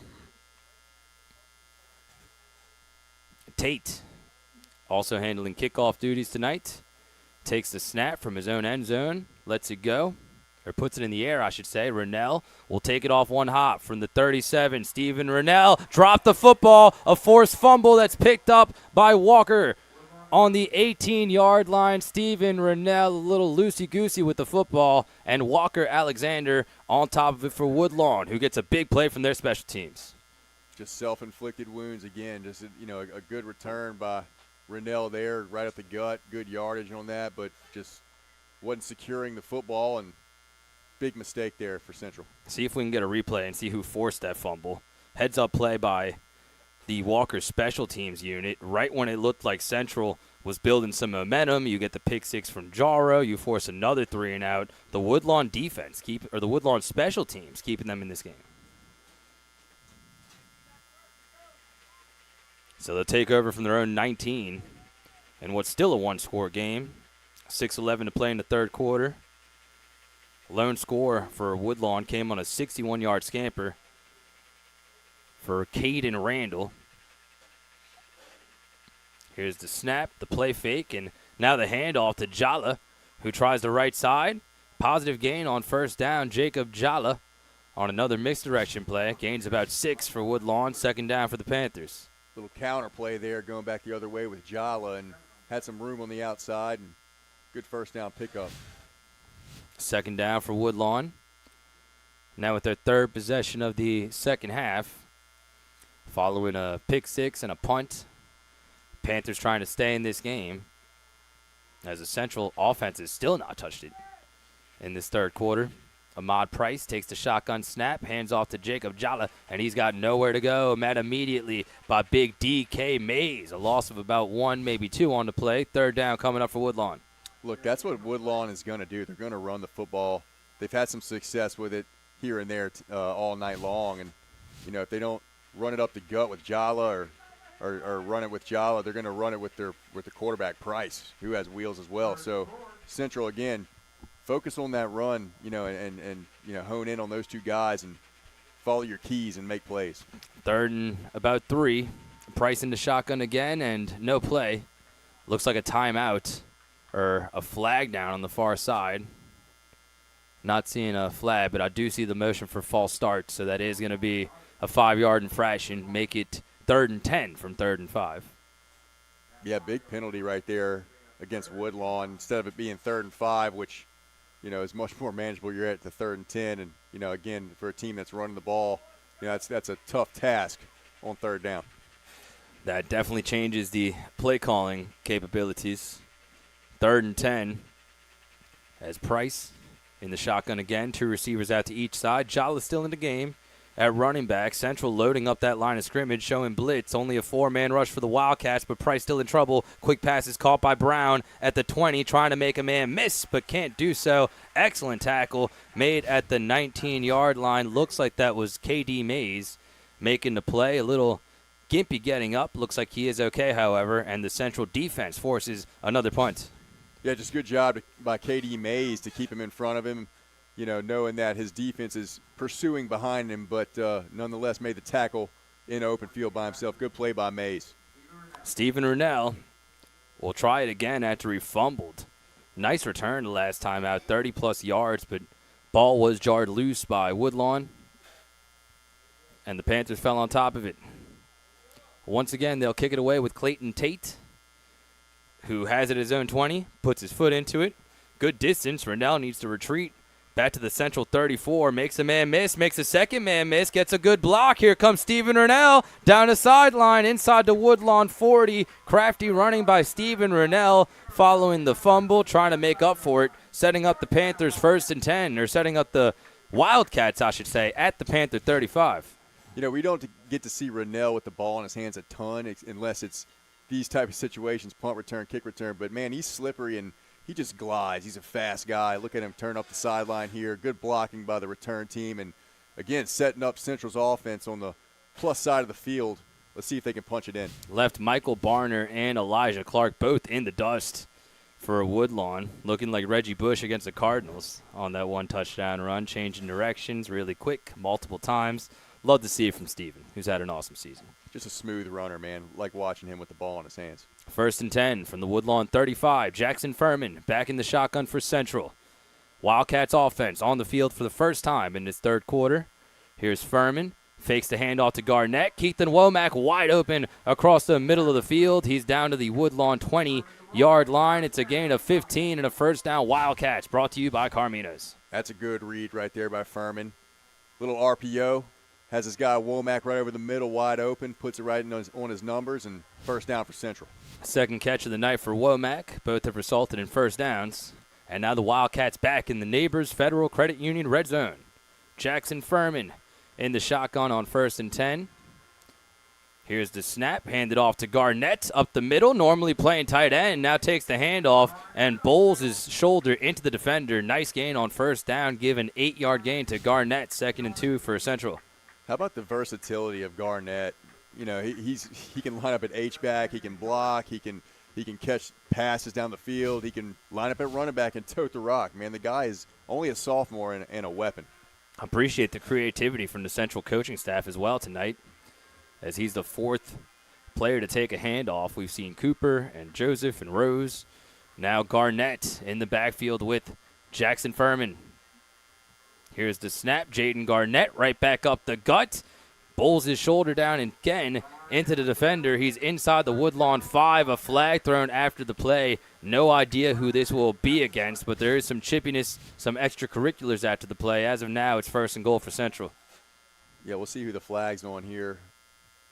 Good tough run by Garnett right up the gut. Good blocking. Central offensive line getting a push. Awaiting the call here. As of now, it's still 1st and goal for the Wildcats. See what they call. Might have been personal foul on Woodlawn. On 6, that would be Makai Wilson on the infraction. And that's critical. Thought they might get Central there, as you had a couple of guys finishing their blocks. But they penalized the Panthers, and they set up Central with a 1st and goal from the Woodlawn 3-yard line. Jackson Furman with Jaden Garnett in the backfield with him. 1st and goal Wildcats trying to pad their lead. As Woodlawn shows blitz, snap is a little low. Furman controls it anyway and goes to the short corner of the end zone, incomplete. Trying to hit Keithan Womack, but an excellent PBU made by Jalen Knox, who jumped the route, 2nd and goal. Good job by Furman just to be able to bring that one in, bring this low snap in, and try to let his guy make a play on the outside. But good defense on the perimeter right there from Woodlawn. Looks like Womack still got a hand on it, but the low snap kind of threw off the entire timing. And now Central has another snap to work with, 2nd and goal from 3. Still plenty of time on the play clock for Furman, who has 12 seconds before he has to snap it. Jaden Garnett back in the backfield with him. Keithan Womack out to the left. Kylan Thomas flanked out to the right side. A little bit of confusion. Central will need to burn a timeout. They had 2 seconds left on the play clock. That was not going to be a snap without a penalty, and the Wildcats will talk it over. Yeah, I'd like to see them line up here and get their cleats set in the ground, go right at the teeth of this defense, and try to punch it in for 6 here. We'll see what they call, as there's 2:01 left in this first half. It's Central 14 and Woodlawn 6. The Wildcats 5-0 on the season, taking on Catholic High next week. That game will be on the road. Whether or not we will broadcast that game is TBA. We definitely hope to be there. Excellent game last season between those two, and the game between Woodlawn and Central was not as close last year. You really got to credit the Panthers for coming in here, showing some fight tonight. But in the second half, it has been Central, making the adjustments, getting the stop on defense, and now trying to hit pay dirt on offense. No, really a complete turnaround from what we saw last year from Woodlawn. the game wasn't even close last year, but this year they're obviously coming out, and you can see the toughness, you can see the discipline, and coaching staff has done a really good job at, like I said, turning this program around. Second and goal for Central after the incomplete pass. Ball spotted on the Woodlawn 3. Jackson Furman in the shotgun with Jaden Garnett. One receiver out to each side. Woodlawn stacking up the box, expecting run here. 3 different players lined up on top of the center. Here's the snap. They run the option to the right. Furman gets a block, cuts it back towards the middle. Touchdown, Wildcats. Jackson Furman is in there from 3 yards out, and Central opens up its largest lead of the night. Yep, put the ball in Furman's hands right there. Good blocking up front. Garnett leading the way right there, and Furman finds a lane, cuts it up, and puts it in the end zone. Great play call, great execution. Great play design. Nice job, Jackson, planting that foot, getting up the field. And the Wildcats, with a little bit of breathing room, scoring the first 13 points of this second half. Jake Jarrow gets the pick 6 for the Central defense, and Jackson Furman finishes the job from 3 yards out for another rushing touchdown. Furman stays on to hold. Nathan Zimmer will attempt the PAT. It is up, and it is good. That last touchdown brought to you by Keys Pro Paint and Body. The PAT sponsored by Ivy Construction, as there's 1:57 left in this third quarter. The score, Central 21 and Woodlawn 6. This next time out is brought to you by our loyal sponsors, Ivy Construction. Ivy Construction, LLC, is a premier supplier of site fill and aggregates in Baton Rouge, Louisiana. Our high capacity and high volume allows us to handle large-scale projects with ease. We have an extensive selection of materials to choose from: dirt, clay, sand, river silt, lime soil, topsoil, pipe bedding, and gravel, all that can be picked up or delivered directly to you. We'd also like to recognize these maroon-level sponsors: Mogan Law Firm, Oak Point, Patterson Construction Group, LLC, Ross Downing, Buick GMC, and Signature Custom Cabinets. Thank you for all your support of Wildcats football. Central leads at 21-6 with 1:57 left in this third quarter. Still a lot of football left, but the third quarter going pretty much according to plan for the Wildcats. We got a touchdown set up, by the Stephen Rennell punt return, and puts them in a good spot. And finally you see a little bit of consistency from this offense, and we know the ceiling they have with Furman at the helm, and just got to kind of pull it all together. Well said. As Zimmer reaches the end zone once again. First and 10 for Woodlawn from their own 20, trailing 21-6 here on the road at the hands of the Wildcats. This game last year was a 35-0 win for Central. Really shows the progress that Woodlawn has made, but now it's a little different having to play from behind.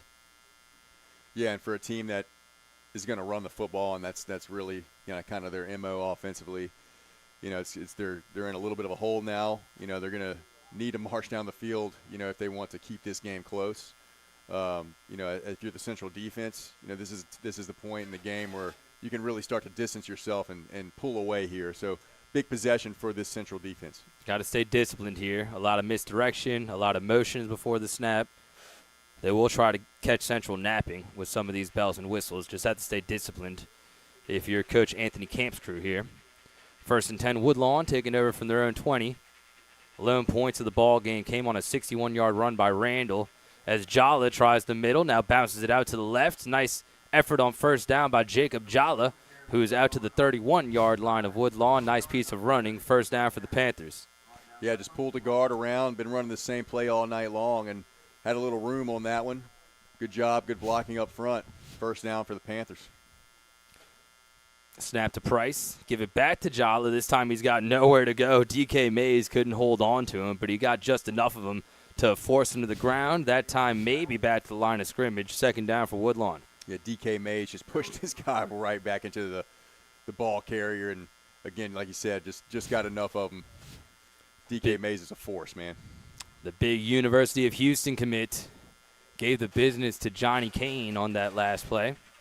Second and 10 for Woodlawn. Here's the snap. Here comes the Wildcat blitz as Price runs an option out to the right. Held that football out there dangerously before he was forced out of bounds. A few Woodlawn coaches asking for a late hit. They won't get one. It's going to be third down for Woodlawn, third and about 5.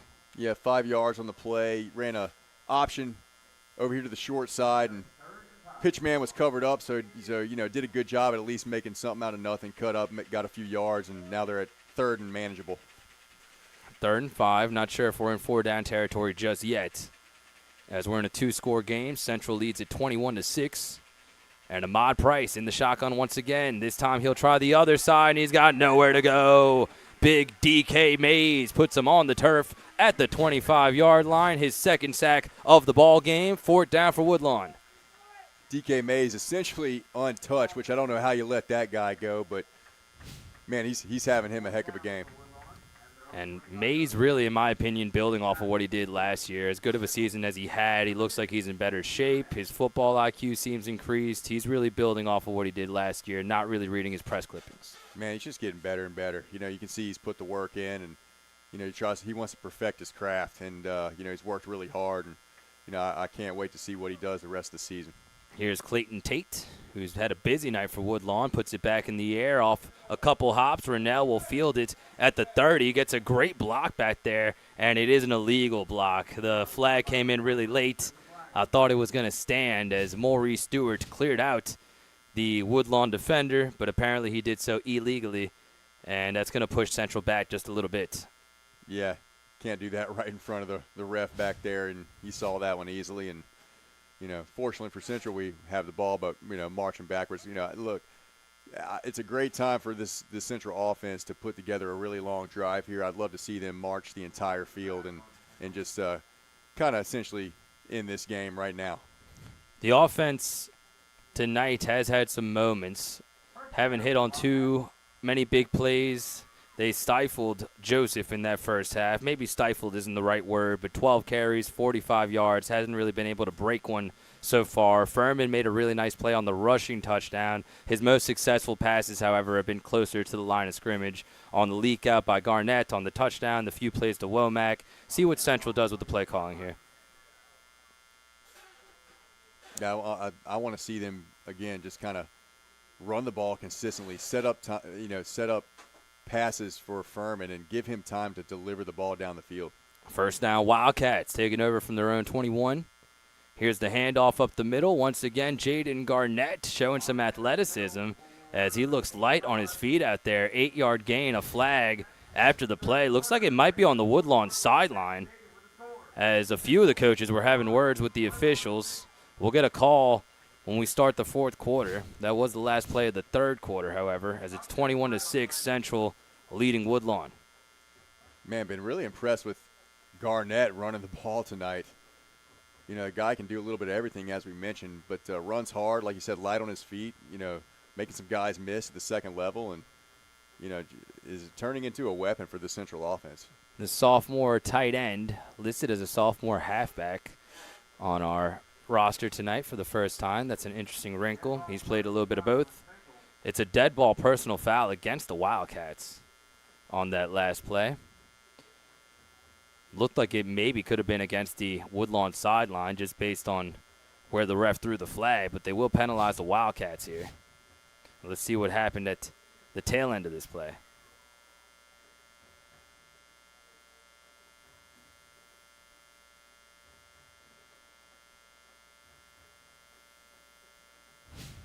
Not sure how that could be on Nothing Central there. based on what we saw. Yeah, can't see anything there. Not sure what the call was, but regardless, looks like Central's moving backwards. Interesting call. Either way, there will be an untimed down here in the 3rd quarter.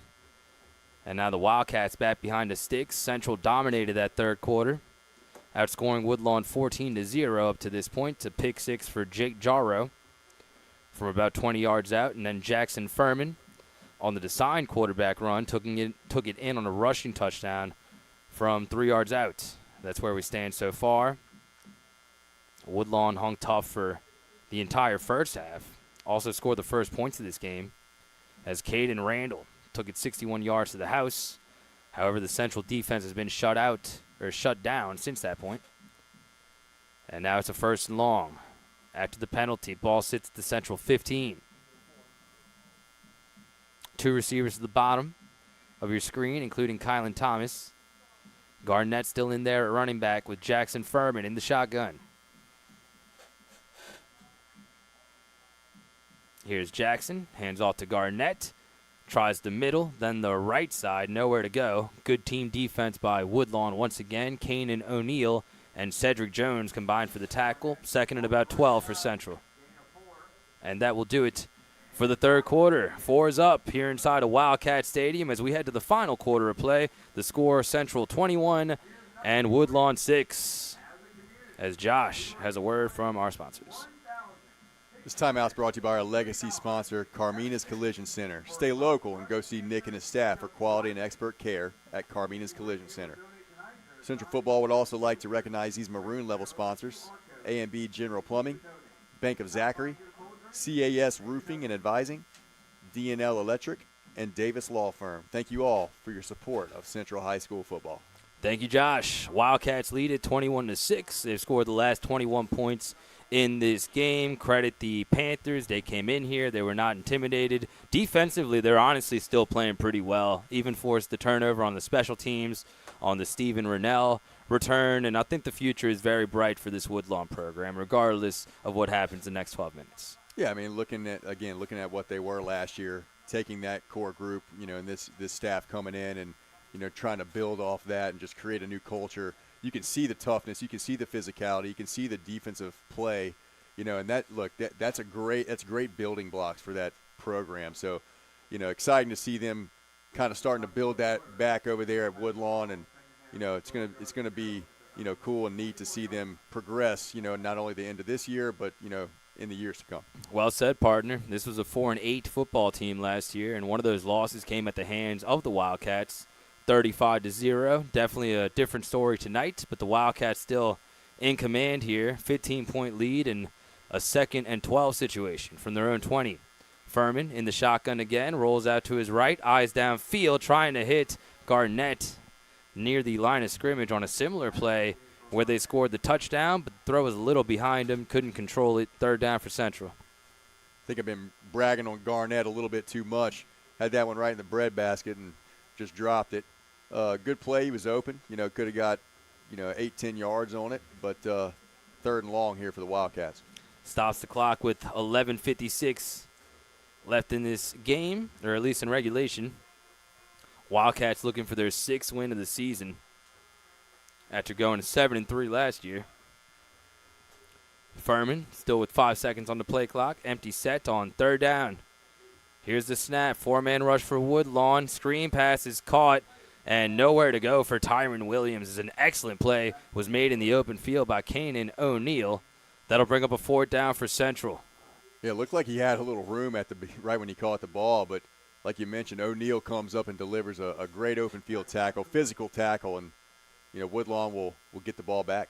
A lot of good film for the Woodlawn defense in practice this week. We've seen Jones be a menace. We saw the strip from Caden Randall. Kalen Zonier has had a nice game at defensive back. A lot of talent on this Panther defense. And now Zimmer will kick it away. Good night tonight for Nathan Zimmer so far. As the snap is on target, Nathan puts it in the air, a booming punt. Angling towards the middle of the field. It'll take another Central bounce. Looks like Zimmer's getting pretty good at mastering the end-to-end. Most of those bounces have been in favor of Central. And Woodlawn will take over 1st and 10 from their own 47. Now, Zimmer's been a weapon all year. I mean, he can flip the field, and he's got a leg when it comes to kicking game as well. So he's done a really, really good job. I'm not sure if I can remember a kickoff that wasn't a touchback. So, when you have a guy like that, it's definitely a weapon for your team. And if you're the offense here, I know the game is kind of in hand, although it's just a 2-score game. But regardless of what the score is, you want to stay in rhythm here. You want to have momentum going into next week's game. And you didn't have a very good first half, at least statistically. So if you're Coach Zach Morris, Jackson Furman, head coach David Simino here, you want a clean performance offensively in this 4th quarter. Yeah, absolutely. And look, this game's definitely not over. Got a whole quarter to play, and we have seen the big play capability out of Woodlawn. So, still got to, keep things in front of you defensively, play sound football. And, yeah, of course, when we get the ball back, we want to see those guys be more consistent and just keep growing. Here's Ahmad Price. Hands it off up the middle to Jala. And Jacob Jala churning his feet. He is into Wildcat territory at the 49, a gain of 3 to make it 2nd and 7. And not much for Jala. He runs tough, though, man. It looks like he gets hit at the line of scrimmage, almost all night and is able to get 2-3 yards out of it at least. So it's a good, hard, tough run by Jala. Has played a lot of football over there at Woodlawn, 4-year player. The senior running back stays in the game for 2nd and 7. Ahmad Price in the shotgun once again. Here's the snap back to Price, who will throw. He's in the pocket, lets it go down the far sideline, and it's incomplete. Good coverage on the play by Mason Moore. Will bring up a 3rd down for Walker as he was trying to hit Ryan Brown on that last pass. Yeah, it looked like ball just came out of Price's hand a little funny. May have slipped out, not on target at all, and bring up 3rd and about 7. 10 minutes, 18 seconds remaining in regulation. Central leads at 21-6. Wildcats looking for their 6th victory of the season here to start 2024. Woodlawn winners of the last 2 games after an 0-3 start to the season. Trying to stay in this game. Here's Price. Hands off to Jala. Up the middle, nowhere to go. Met by a host of black jerseys, including Stewart and DK Mays, as well as Deshad Sheridan. Great team defense by the Wildcats. 4th down coming up for Woodlawn. Yeah, just ran into a wall of Central defenders right there. And just nothing working for Jala so far in this second half. And good sound defense by the Central front 7. And the offense is still out there as of now for Coach Pellegrin. Don't hate it. You're on their side of the field. Feel like you got to go for it at this point if you want a shot. Well said. 15-point game. Still light for Woodlawn, but this is a big play. Ahmad Price in the shotgun with 5 seconds left on the play clock. Coach Pellegrin may need to burn a timeout. A lot of confusion here. They do get the snap off. 4-man rush for Central. Quick pass is incomplete. Looking for Jacob Jala. Big DK Mays was breathing down the neck of Ahmad Price. Good coverage on the boundary anyway by Alexander Stewart. Another turnover forced by the defense and another 1st down for Central. Yeah, great job by the defense there. That play was doomed from the start. Pressure by DK Mays in the face of Price. Immediately had to get rid of it. And, even if it was caught right there trying to set up a little screen to the running back. The Central defenders right there in his face. So just good job being in great position defensively. And this is what you're talking about, Mario. You get the ball back. There's 9:25 left in the game. Let's put together a drive here and get some momentum. Just get some momentum going, into the rest of the year. We need this offensively. Yes, sir. Well said. Could not agree more. 1st and 10 Central. Wildcats taking over from their own 49. Jackson Furman, who scored a rushing touchdown here tonight, also threw one to Jaden Garnett back in the 2nd quarter. High snap, but Jackson controls it anyway. Garnett up the middle once again, fighting for extra yards. He's all the way down to the Woodlawn 45 as he's into Panther territory. 6 yards on 1st down. Good blocking up front. Sprung Garnett for about 6 yards and great 1st down play. What a ball game for Garnett here tonight. Blocking, catching, running the football between the tackles. 5 carries for 31 yards so far tonight. Yeah. I mean, he's a threat in the run game. We've seen that tonight, and guy can block well. He does a little bit of everything. So it's good that the offense is kind of finding these guys that they can lean on in certain situations. 2nd and 4. Garnett stays back there. That would be a heck of a compliment to what you already have with Joseph and Rose and everybody else in that room as Garnett takes another handoff and bowls forward. May have knocked over one of his own teammates there, but still a good result for Central.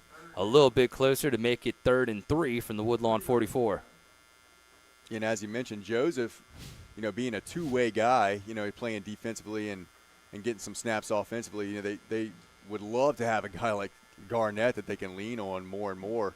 That way they can bring him in, Joseph, situationally and, not tire him out every single game. Yep. The vision for him is 30 snaps on offense and 60 snaps on defense. Marvin Joseph, that is, according to head coach David Simino. So Josh's analysis definitely valid here. 3rd and short, a play fake and a quick pass caught left side by Keithan Womack. Great fundamentals to position himself in front of the defensive back. Makes the snag in front of Kalen Zonier and moves the chains for Central at the 40. Brought to you by Carmina's Collision. That's a great play. It's just a timing route there. Womack runs his stop route right past the line of scrimmage, or right past the 1st down markers, I should say, and Furman puts it right on him for a 1st down.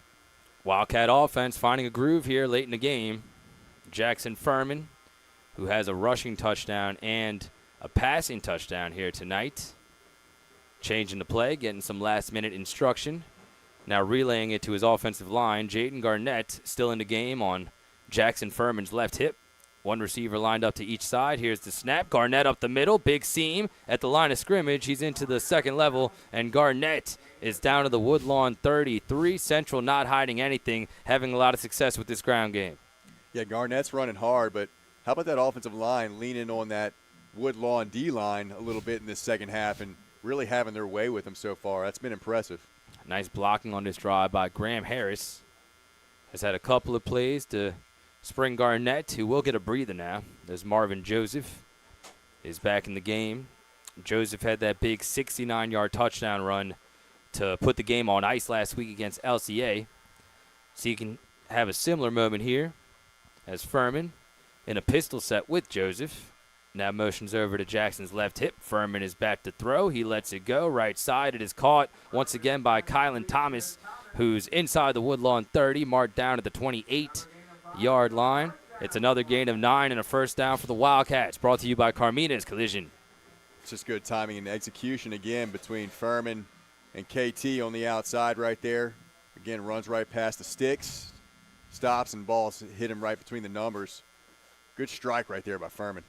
And Furman, with a series of short and intermediate passes, has gotten the Wildcats down the field here, trying to tack on to a 21-6 lead with about 6 minutes left in regulation here from Wildcat Stadium, where Central has only lost one game each of the last 2 seasons. Here's the snap. Furman lets it go. Somewhat risky pass for Womack. He was covered nicely on the play near the 15-yard line. Step for step with him was Kalen Zonier, who's had a nice game in coverage for Woodlawn. Second down. Yeah, just low snap there. Furman picked it up and delivered it where he thought Womack would be, and fortunately ball fell to the turf because it was pretty good coverage there on the perimeter by Woodlawn. 2nd and 10 for Central. Woodlawn defenses, or the Woodlawn secondary, is matched up pretty well against these Central receivers. They've had to work for everything here tonight. As Furman in a pistol set once again, Marvin Joseph has been in there the last few snaps in place of Garnett. Here's Marvin, left side. He's got the edge. He's at the 30. Now cuts it back towards the middle, inside the 20. See you later, Marvin Joseph, back in the end zone for Central. There is a flag on the play in the secondary, however. Let's see if this play stands. Marvin Joseph showing off the speed once again on a similar play to last week's score. And it is a holding on the Wildcats. This one's coming back. That hurt. Great run, and you can see the burst right there by Joseph to get to the end zone. And it's pretty good block. I'm not sure where the holding happened, but that one hurts a little bit. That's what's been happening to Central offense all year. You seem to be driving. You have good plays. You have big plays like that, and I'm not sure if that hold specifically sprung him free or not. But again, shooting yourself in the foot, putting yourself in tough situations offensively. So they called it a little bit further down the field. The hold must have come after the cutback. So it's 2nd and 10 from the 29. Pretty much back to where we started. Marvin Joseph does stay in the game, however, with Furman, who's in the shotgun. Here's Jackson, back to throw. 6-man rush for Woodlawn. He has to let it go. Finally does, towards the end zone, into double coverage, and it's incomplete. Jackson Furman was just running out of time as the Woodlawn blitz was about to get home. Double coverage all over the Central receivers, and it'll bring up 3rd down. Yeah, just had nowhere to go, and just wanted to give his guy Kylan Thomas a chance back there, but double covered and really didn't have much of a chance. Good play, just good coverage downfield really all night by this Woodlawn secondary. So almost a mistake, turnover-worthy play, but the Wildcats catch a break. And it's 3rd and 10 now from the Woodlawn 29. Might be good practice for Zimmer here if you can't convert. We'll see what they call and what the situation is. Furman in an empty set, low snap. Jackson needs to fall on top of it at the 42 and wisely kneels. Furman getting up a little bit frustrated. That'll pretty much kill the drive. 4th and 20+ at the 42. Yeah, a couple low snaps tonight, and that one just kind of dribbled back to him and did the smart thing by falling on the football there. And we'll see if we can pin them deep here with Zimmer and, give that defense a shot to pin their ears back. So the snaps have been clean for most of the night and most of the season. Landon Crochet getting to start once again at center. Furman falls on top of it. Still a little bit of time for Woodlawn as we're under 5:30 to play. Here comes another punt brought to you by Central Cross Threads. As Zimmer puts it in the air, fair catch is called for and made at the Woodlawn 10. It's 1st and 10 for the Panthers, trailing 21-6 with 5 minutes and 19 seconds left in regulation. This next timeout is brought to you by our loyal sponsors, Ivy Construction. Ivy Construction, LLC, is a premier supplier of site and fill aggregates in Baton Rouge, Louisiana. Our high capacity and high volume allows us to handle large-scale projects with ease. We have an extensive selection of materials to choose from dirt, clay, sand, river silt, limestone, topsoil, pipe bedding, and gravel can all be picked up or delivered directly to you. We'd also like to recognize these maroon-level sponsors: Mogan Law Firm, Oak Point, Patterson Construction Group, LLC, Ross Downing, Buick GMC, and Signature Custom Cabinets. Thank you for all your support of Wildcats football. So the Panthers take over 1st and 10 from their own 10. Ahmad Price back in the shotgun. He'll throw a second straight pass going back to last drive and almost hits the receiver at the 35-yard line. Hung the pass up maybe a little too long and looked like Brennan Lamott was the intended receiver. Excuse me, that was number 6, Mekhi Wilson. 2nd down for Woodlawn. Yeah, just taking a shot down the field, one-on-one coverage out there with Rennell, and looked like he had a little bit of separation, but Rennell recovered, and the ball was thrown a little bit out of bounds, just out of the reach of the receiver. 5:14 left in regulation. 2nd and 10 for Woodlawn. Backed up near their own 10. Here's the snap. Jala tries the middle, and he's got nowhere to go. Taken down immediately. What a defensive play made by Deshad Sheridan, the reigning Hammer Hit of the Week award winner. Another big defensive play for the Wildcats. Yeah, Sheridan just wreaking havoc right there on the inside. Physical player, did a great job at winning his one-on-one and making the play in the backfield. So the Central defense, after giving up 6 points to Randall on that big 61-yard run, have played shutout ball the rest of the way up to this point. And they'll try to preserve that 6 on the scoreboard. Here's Price back to throw. Middle of the field, it's almost intercepted on the ricochet. Looked like it hit off the backplate of Brown, his intended receiver, and Scott Smith almost had a unique interception. Instead, it's 4th down. Yeah, just a couple crossing routes running through, and I think the guy that was running in front there just didn't see the ball coming. Hit it right off his shoulder pad, and like you mentioned, Scott Smith almost got a gift right there. But great job. Like you mentioned, Mario, this defense of Central in the second half has really come out and played great football. They had that one run by Randall in the first half, and the first half was pretty clean besides that. But second half has been dominant for Central defensively. They'll kick it away once again with Clayton Tate, who's been busy.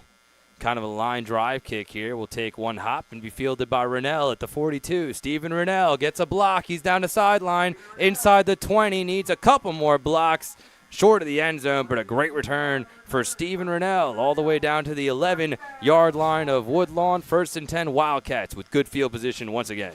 I'm not sure why people are still kicking to Stephen Rennell. He's just a weapon. He seems to flip the field every single time. It's never a good thing to get the ball in his hands, but, hey, I'll take it. Well said, my friend. So the Wildcats sitting pretty once again. Jackson Furman still leading the Wildcats at quarterback. Has a rushing touchdown tonight. Also threw one to Jaden Garnett, who's had a great game running the ball, catching the ball, and blocking for Central. The other touchdown was tacked on by Jake Jarrow on a pick 6 of 20-plus yards, and that's where we stand right now. The Wildcats back in the Neighbors Federal Credit Union red zone to start this drive. 1st and goal from the Woodlawn 10. Here's the snap back to Furman. Rolls out to his right, now to his left as he reverses field. Furman gets a couple of blocks, still on his feet inside the 10, and Jackson needs to be careful down there. Took a big shot and looks like he maybe lost his helmet. No, that was a defender's helmet, but Jackson still hit hard and picked up about 3 on the 1st down run. Yeah, ran a long ways just to pick up 2 or 3 yards there. Jackson Furman wiggling around and able to get positive yardage, but found nothing downfield, no guys open, and let's see if Central can take advantage of this great field position once again. Wiggling is definitely the correct term, as he took a shot from Tyrone Morgan at the end of that play. Still got positive yards, officially 2. And now the Wildcats play a 2nd and goal from the Panther 8. Looking to tack on to their lead here inside of Wildcat Stadium. Furman in the shotgun. Here's the snap. Hands off to Garnett, middle of the field, and he was hit hard. Still draw the defender for a couple of yards after contact, but big Chase Walker, who's had a great game here tonight, made the hit and tackle Garnett after a short gain. It's 3rd and goal from the 6. Chase Walker's been a force all night. He's a bright spot on that defense and has played really well in the pass rush game and also in the run stopping game. Guy's a player. Yes, he is. We've seen that tonight. 3rd and goal, Central from the 6. Here's Furman in the pocket, stands tall, lets it go for the end zone, and it's incomplete off the ricochet. Almost a dangerous play and a chance at an interception. Looked like he was trying to hit Kylan Thomas, but a couple of Woodlawn defenders converged on the football, made the PBU, and it's 4th and goal for the Wildcats. Yeah, tried to force that one in there, and fortunate that Woodlawn didn't come up with that ball. Double coverage, safety was rocking down and almost jumped that route. Excellent rendition of Not Like Us by the Central Band. Love the modern tunes here. Zimmer puts it up. This is about a 24-yard attempt, and he splits the uprights, but there are a couple of flags down on the play as there were multiple infractions, and we'll see what they call here.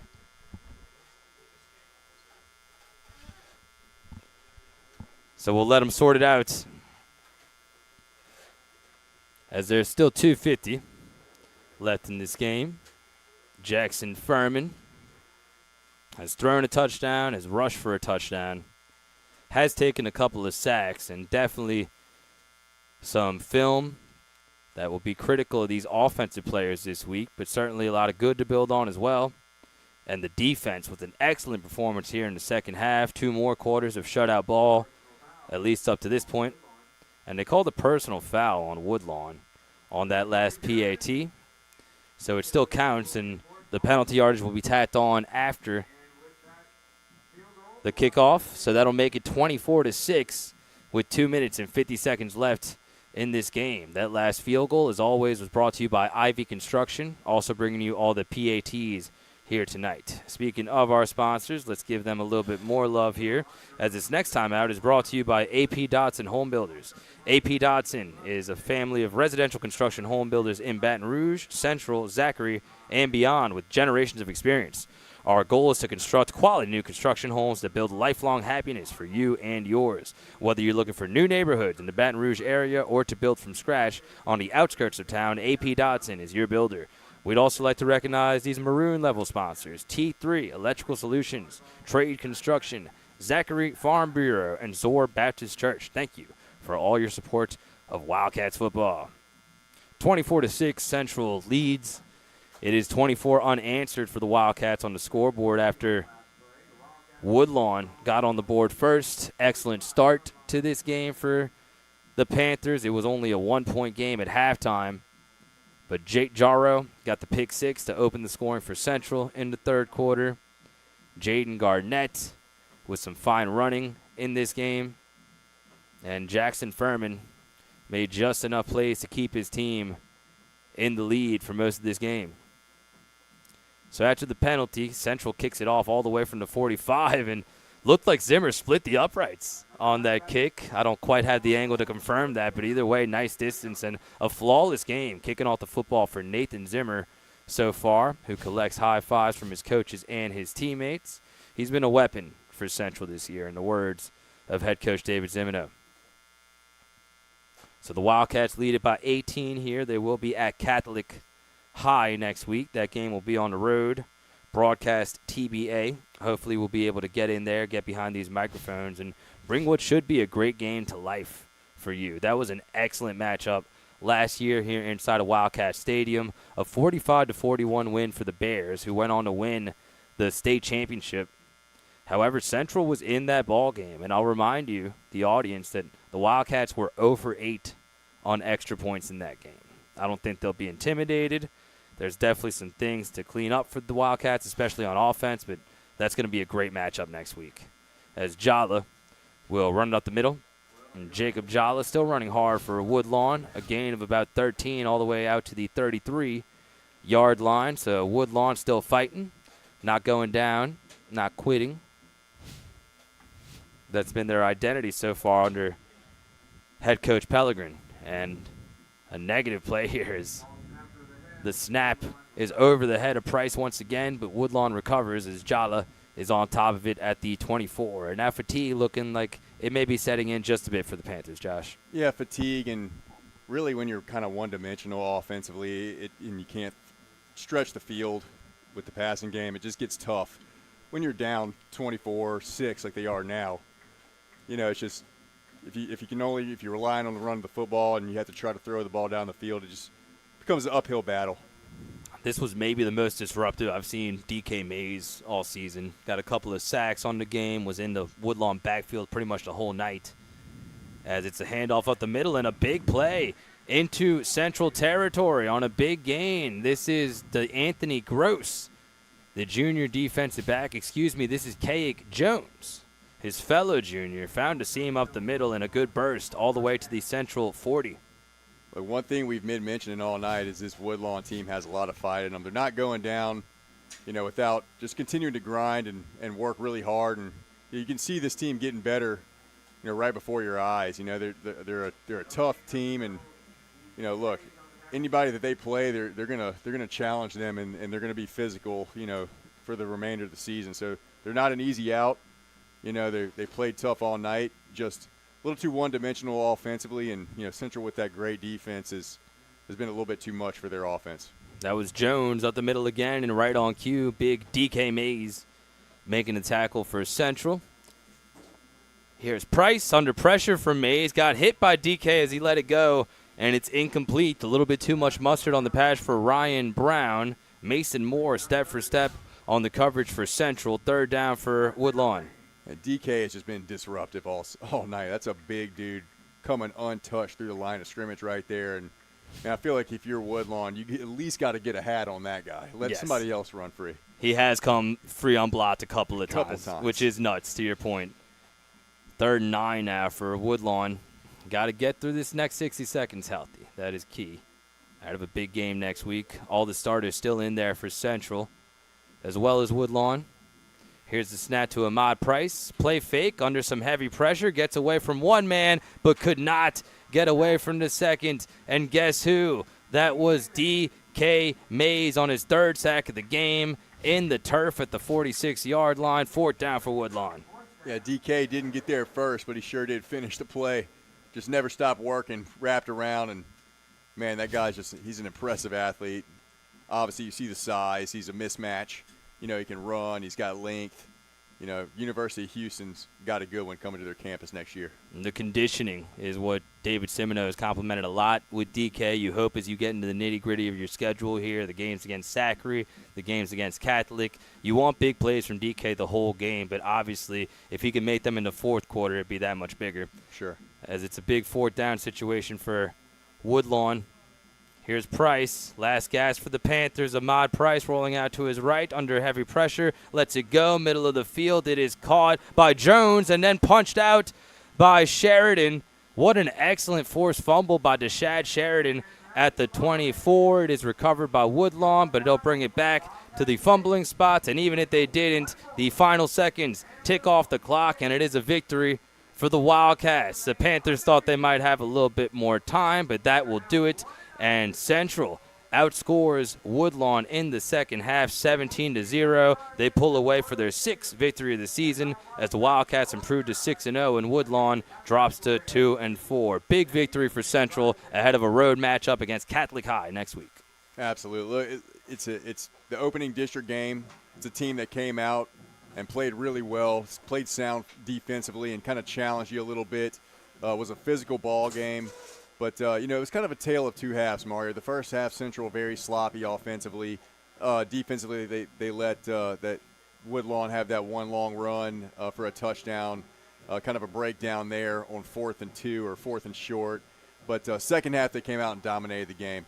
You know, I liked what I saw offensively in the second half, strung some drives together, were able to run the football, got Garnett in the mix. You know, so some positives moving forward into next week against Catholic High. Well said. A lot of individual efforts that stand out tonight. Certainly Garnett, who had the touchdown reception, had a lot of good plays in the running game. And how about the performance from DK Mays? 3 sacks that I counted, was living in the Woodlawn backfield. Just an excellent defensive effort from the Central Wildcats here tonight. One more time, the final score from Wildcat Stadium, Central 24, Woodlawn 6. We will travel to play Catholic High next week. Broadcast details TBA. For the entire crew here at Wildcat Stadium and Josh Johns, I'm Mario Jerez saying good night and thank you for watching Wildcats football.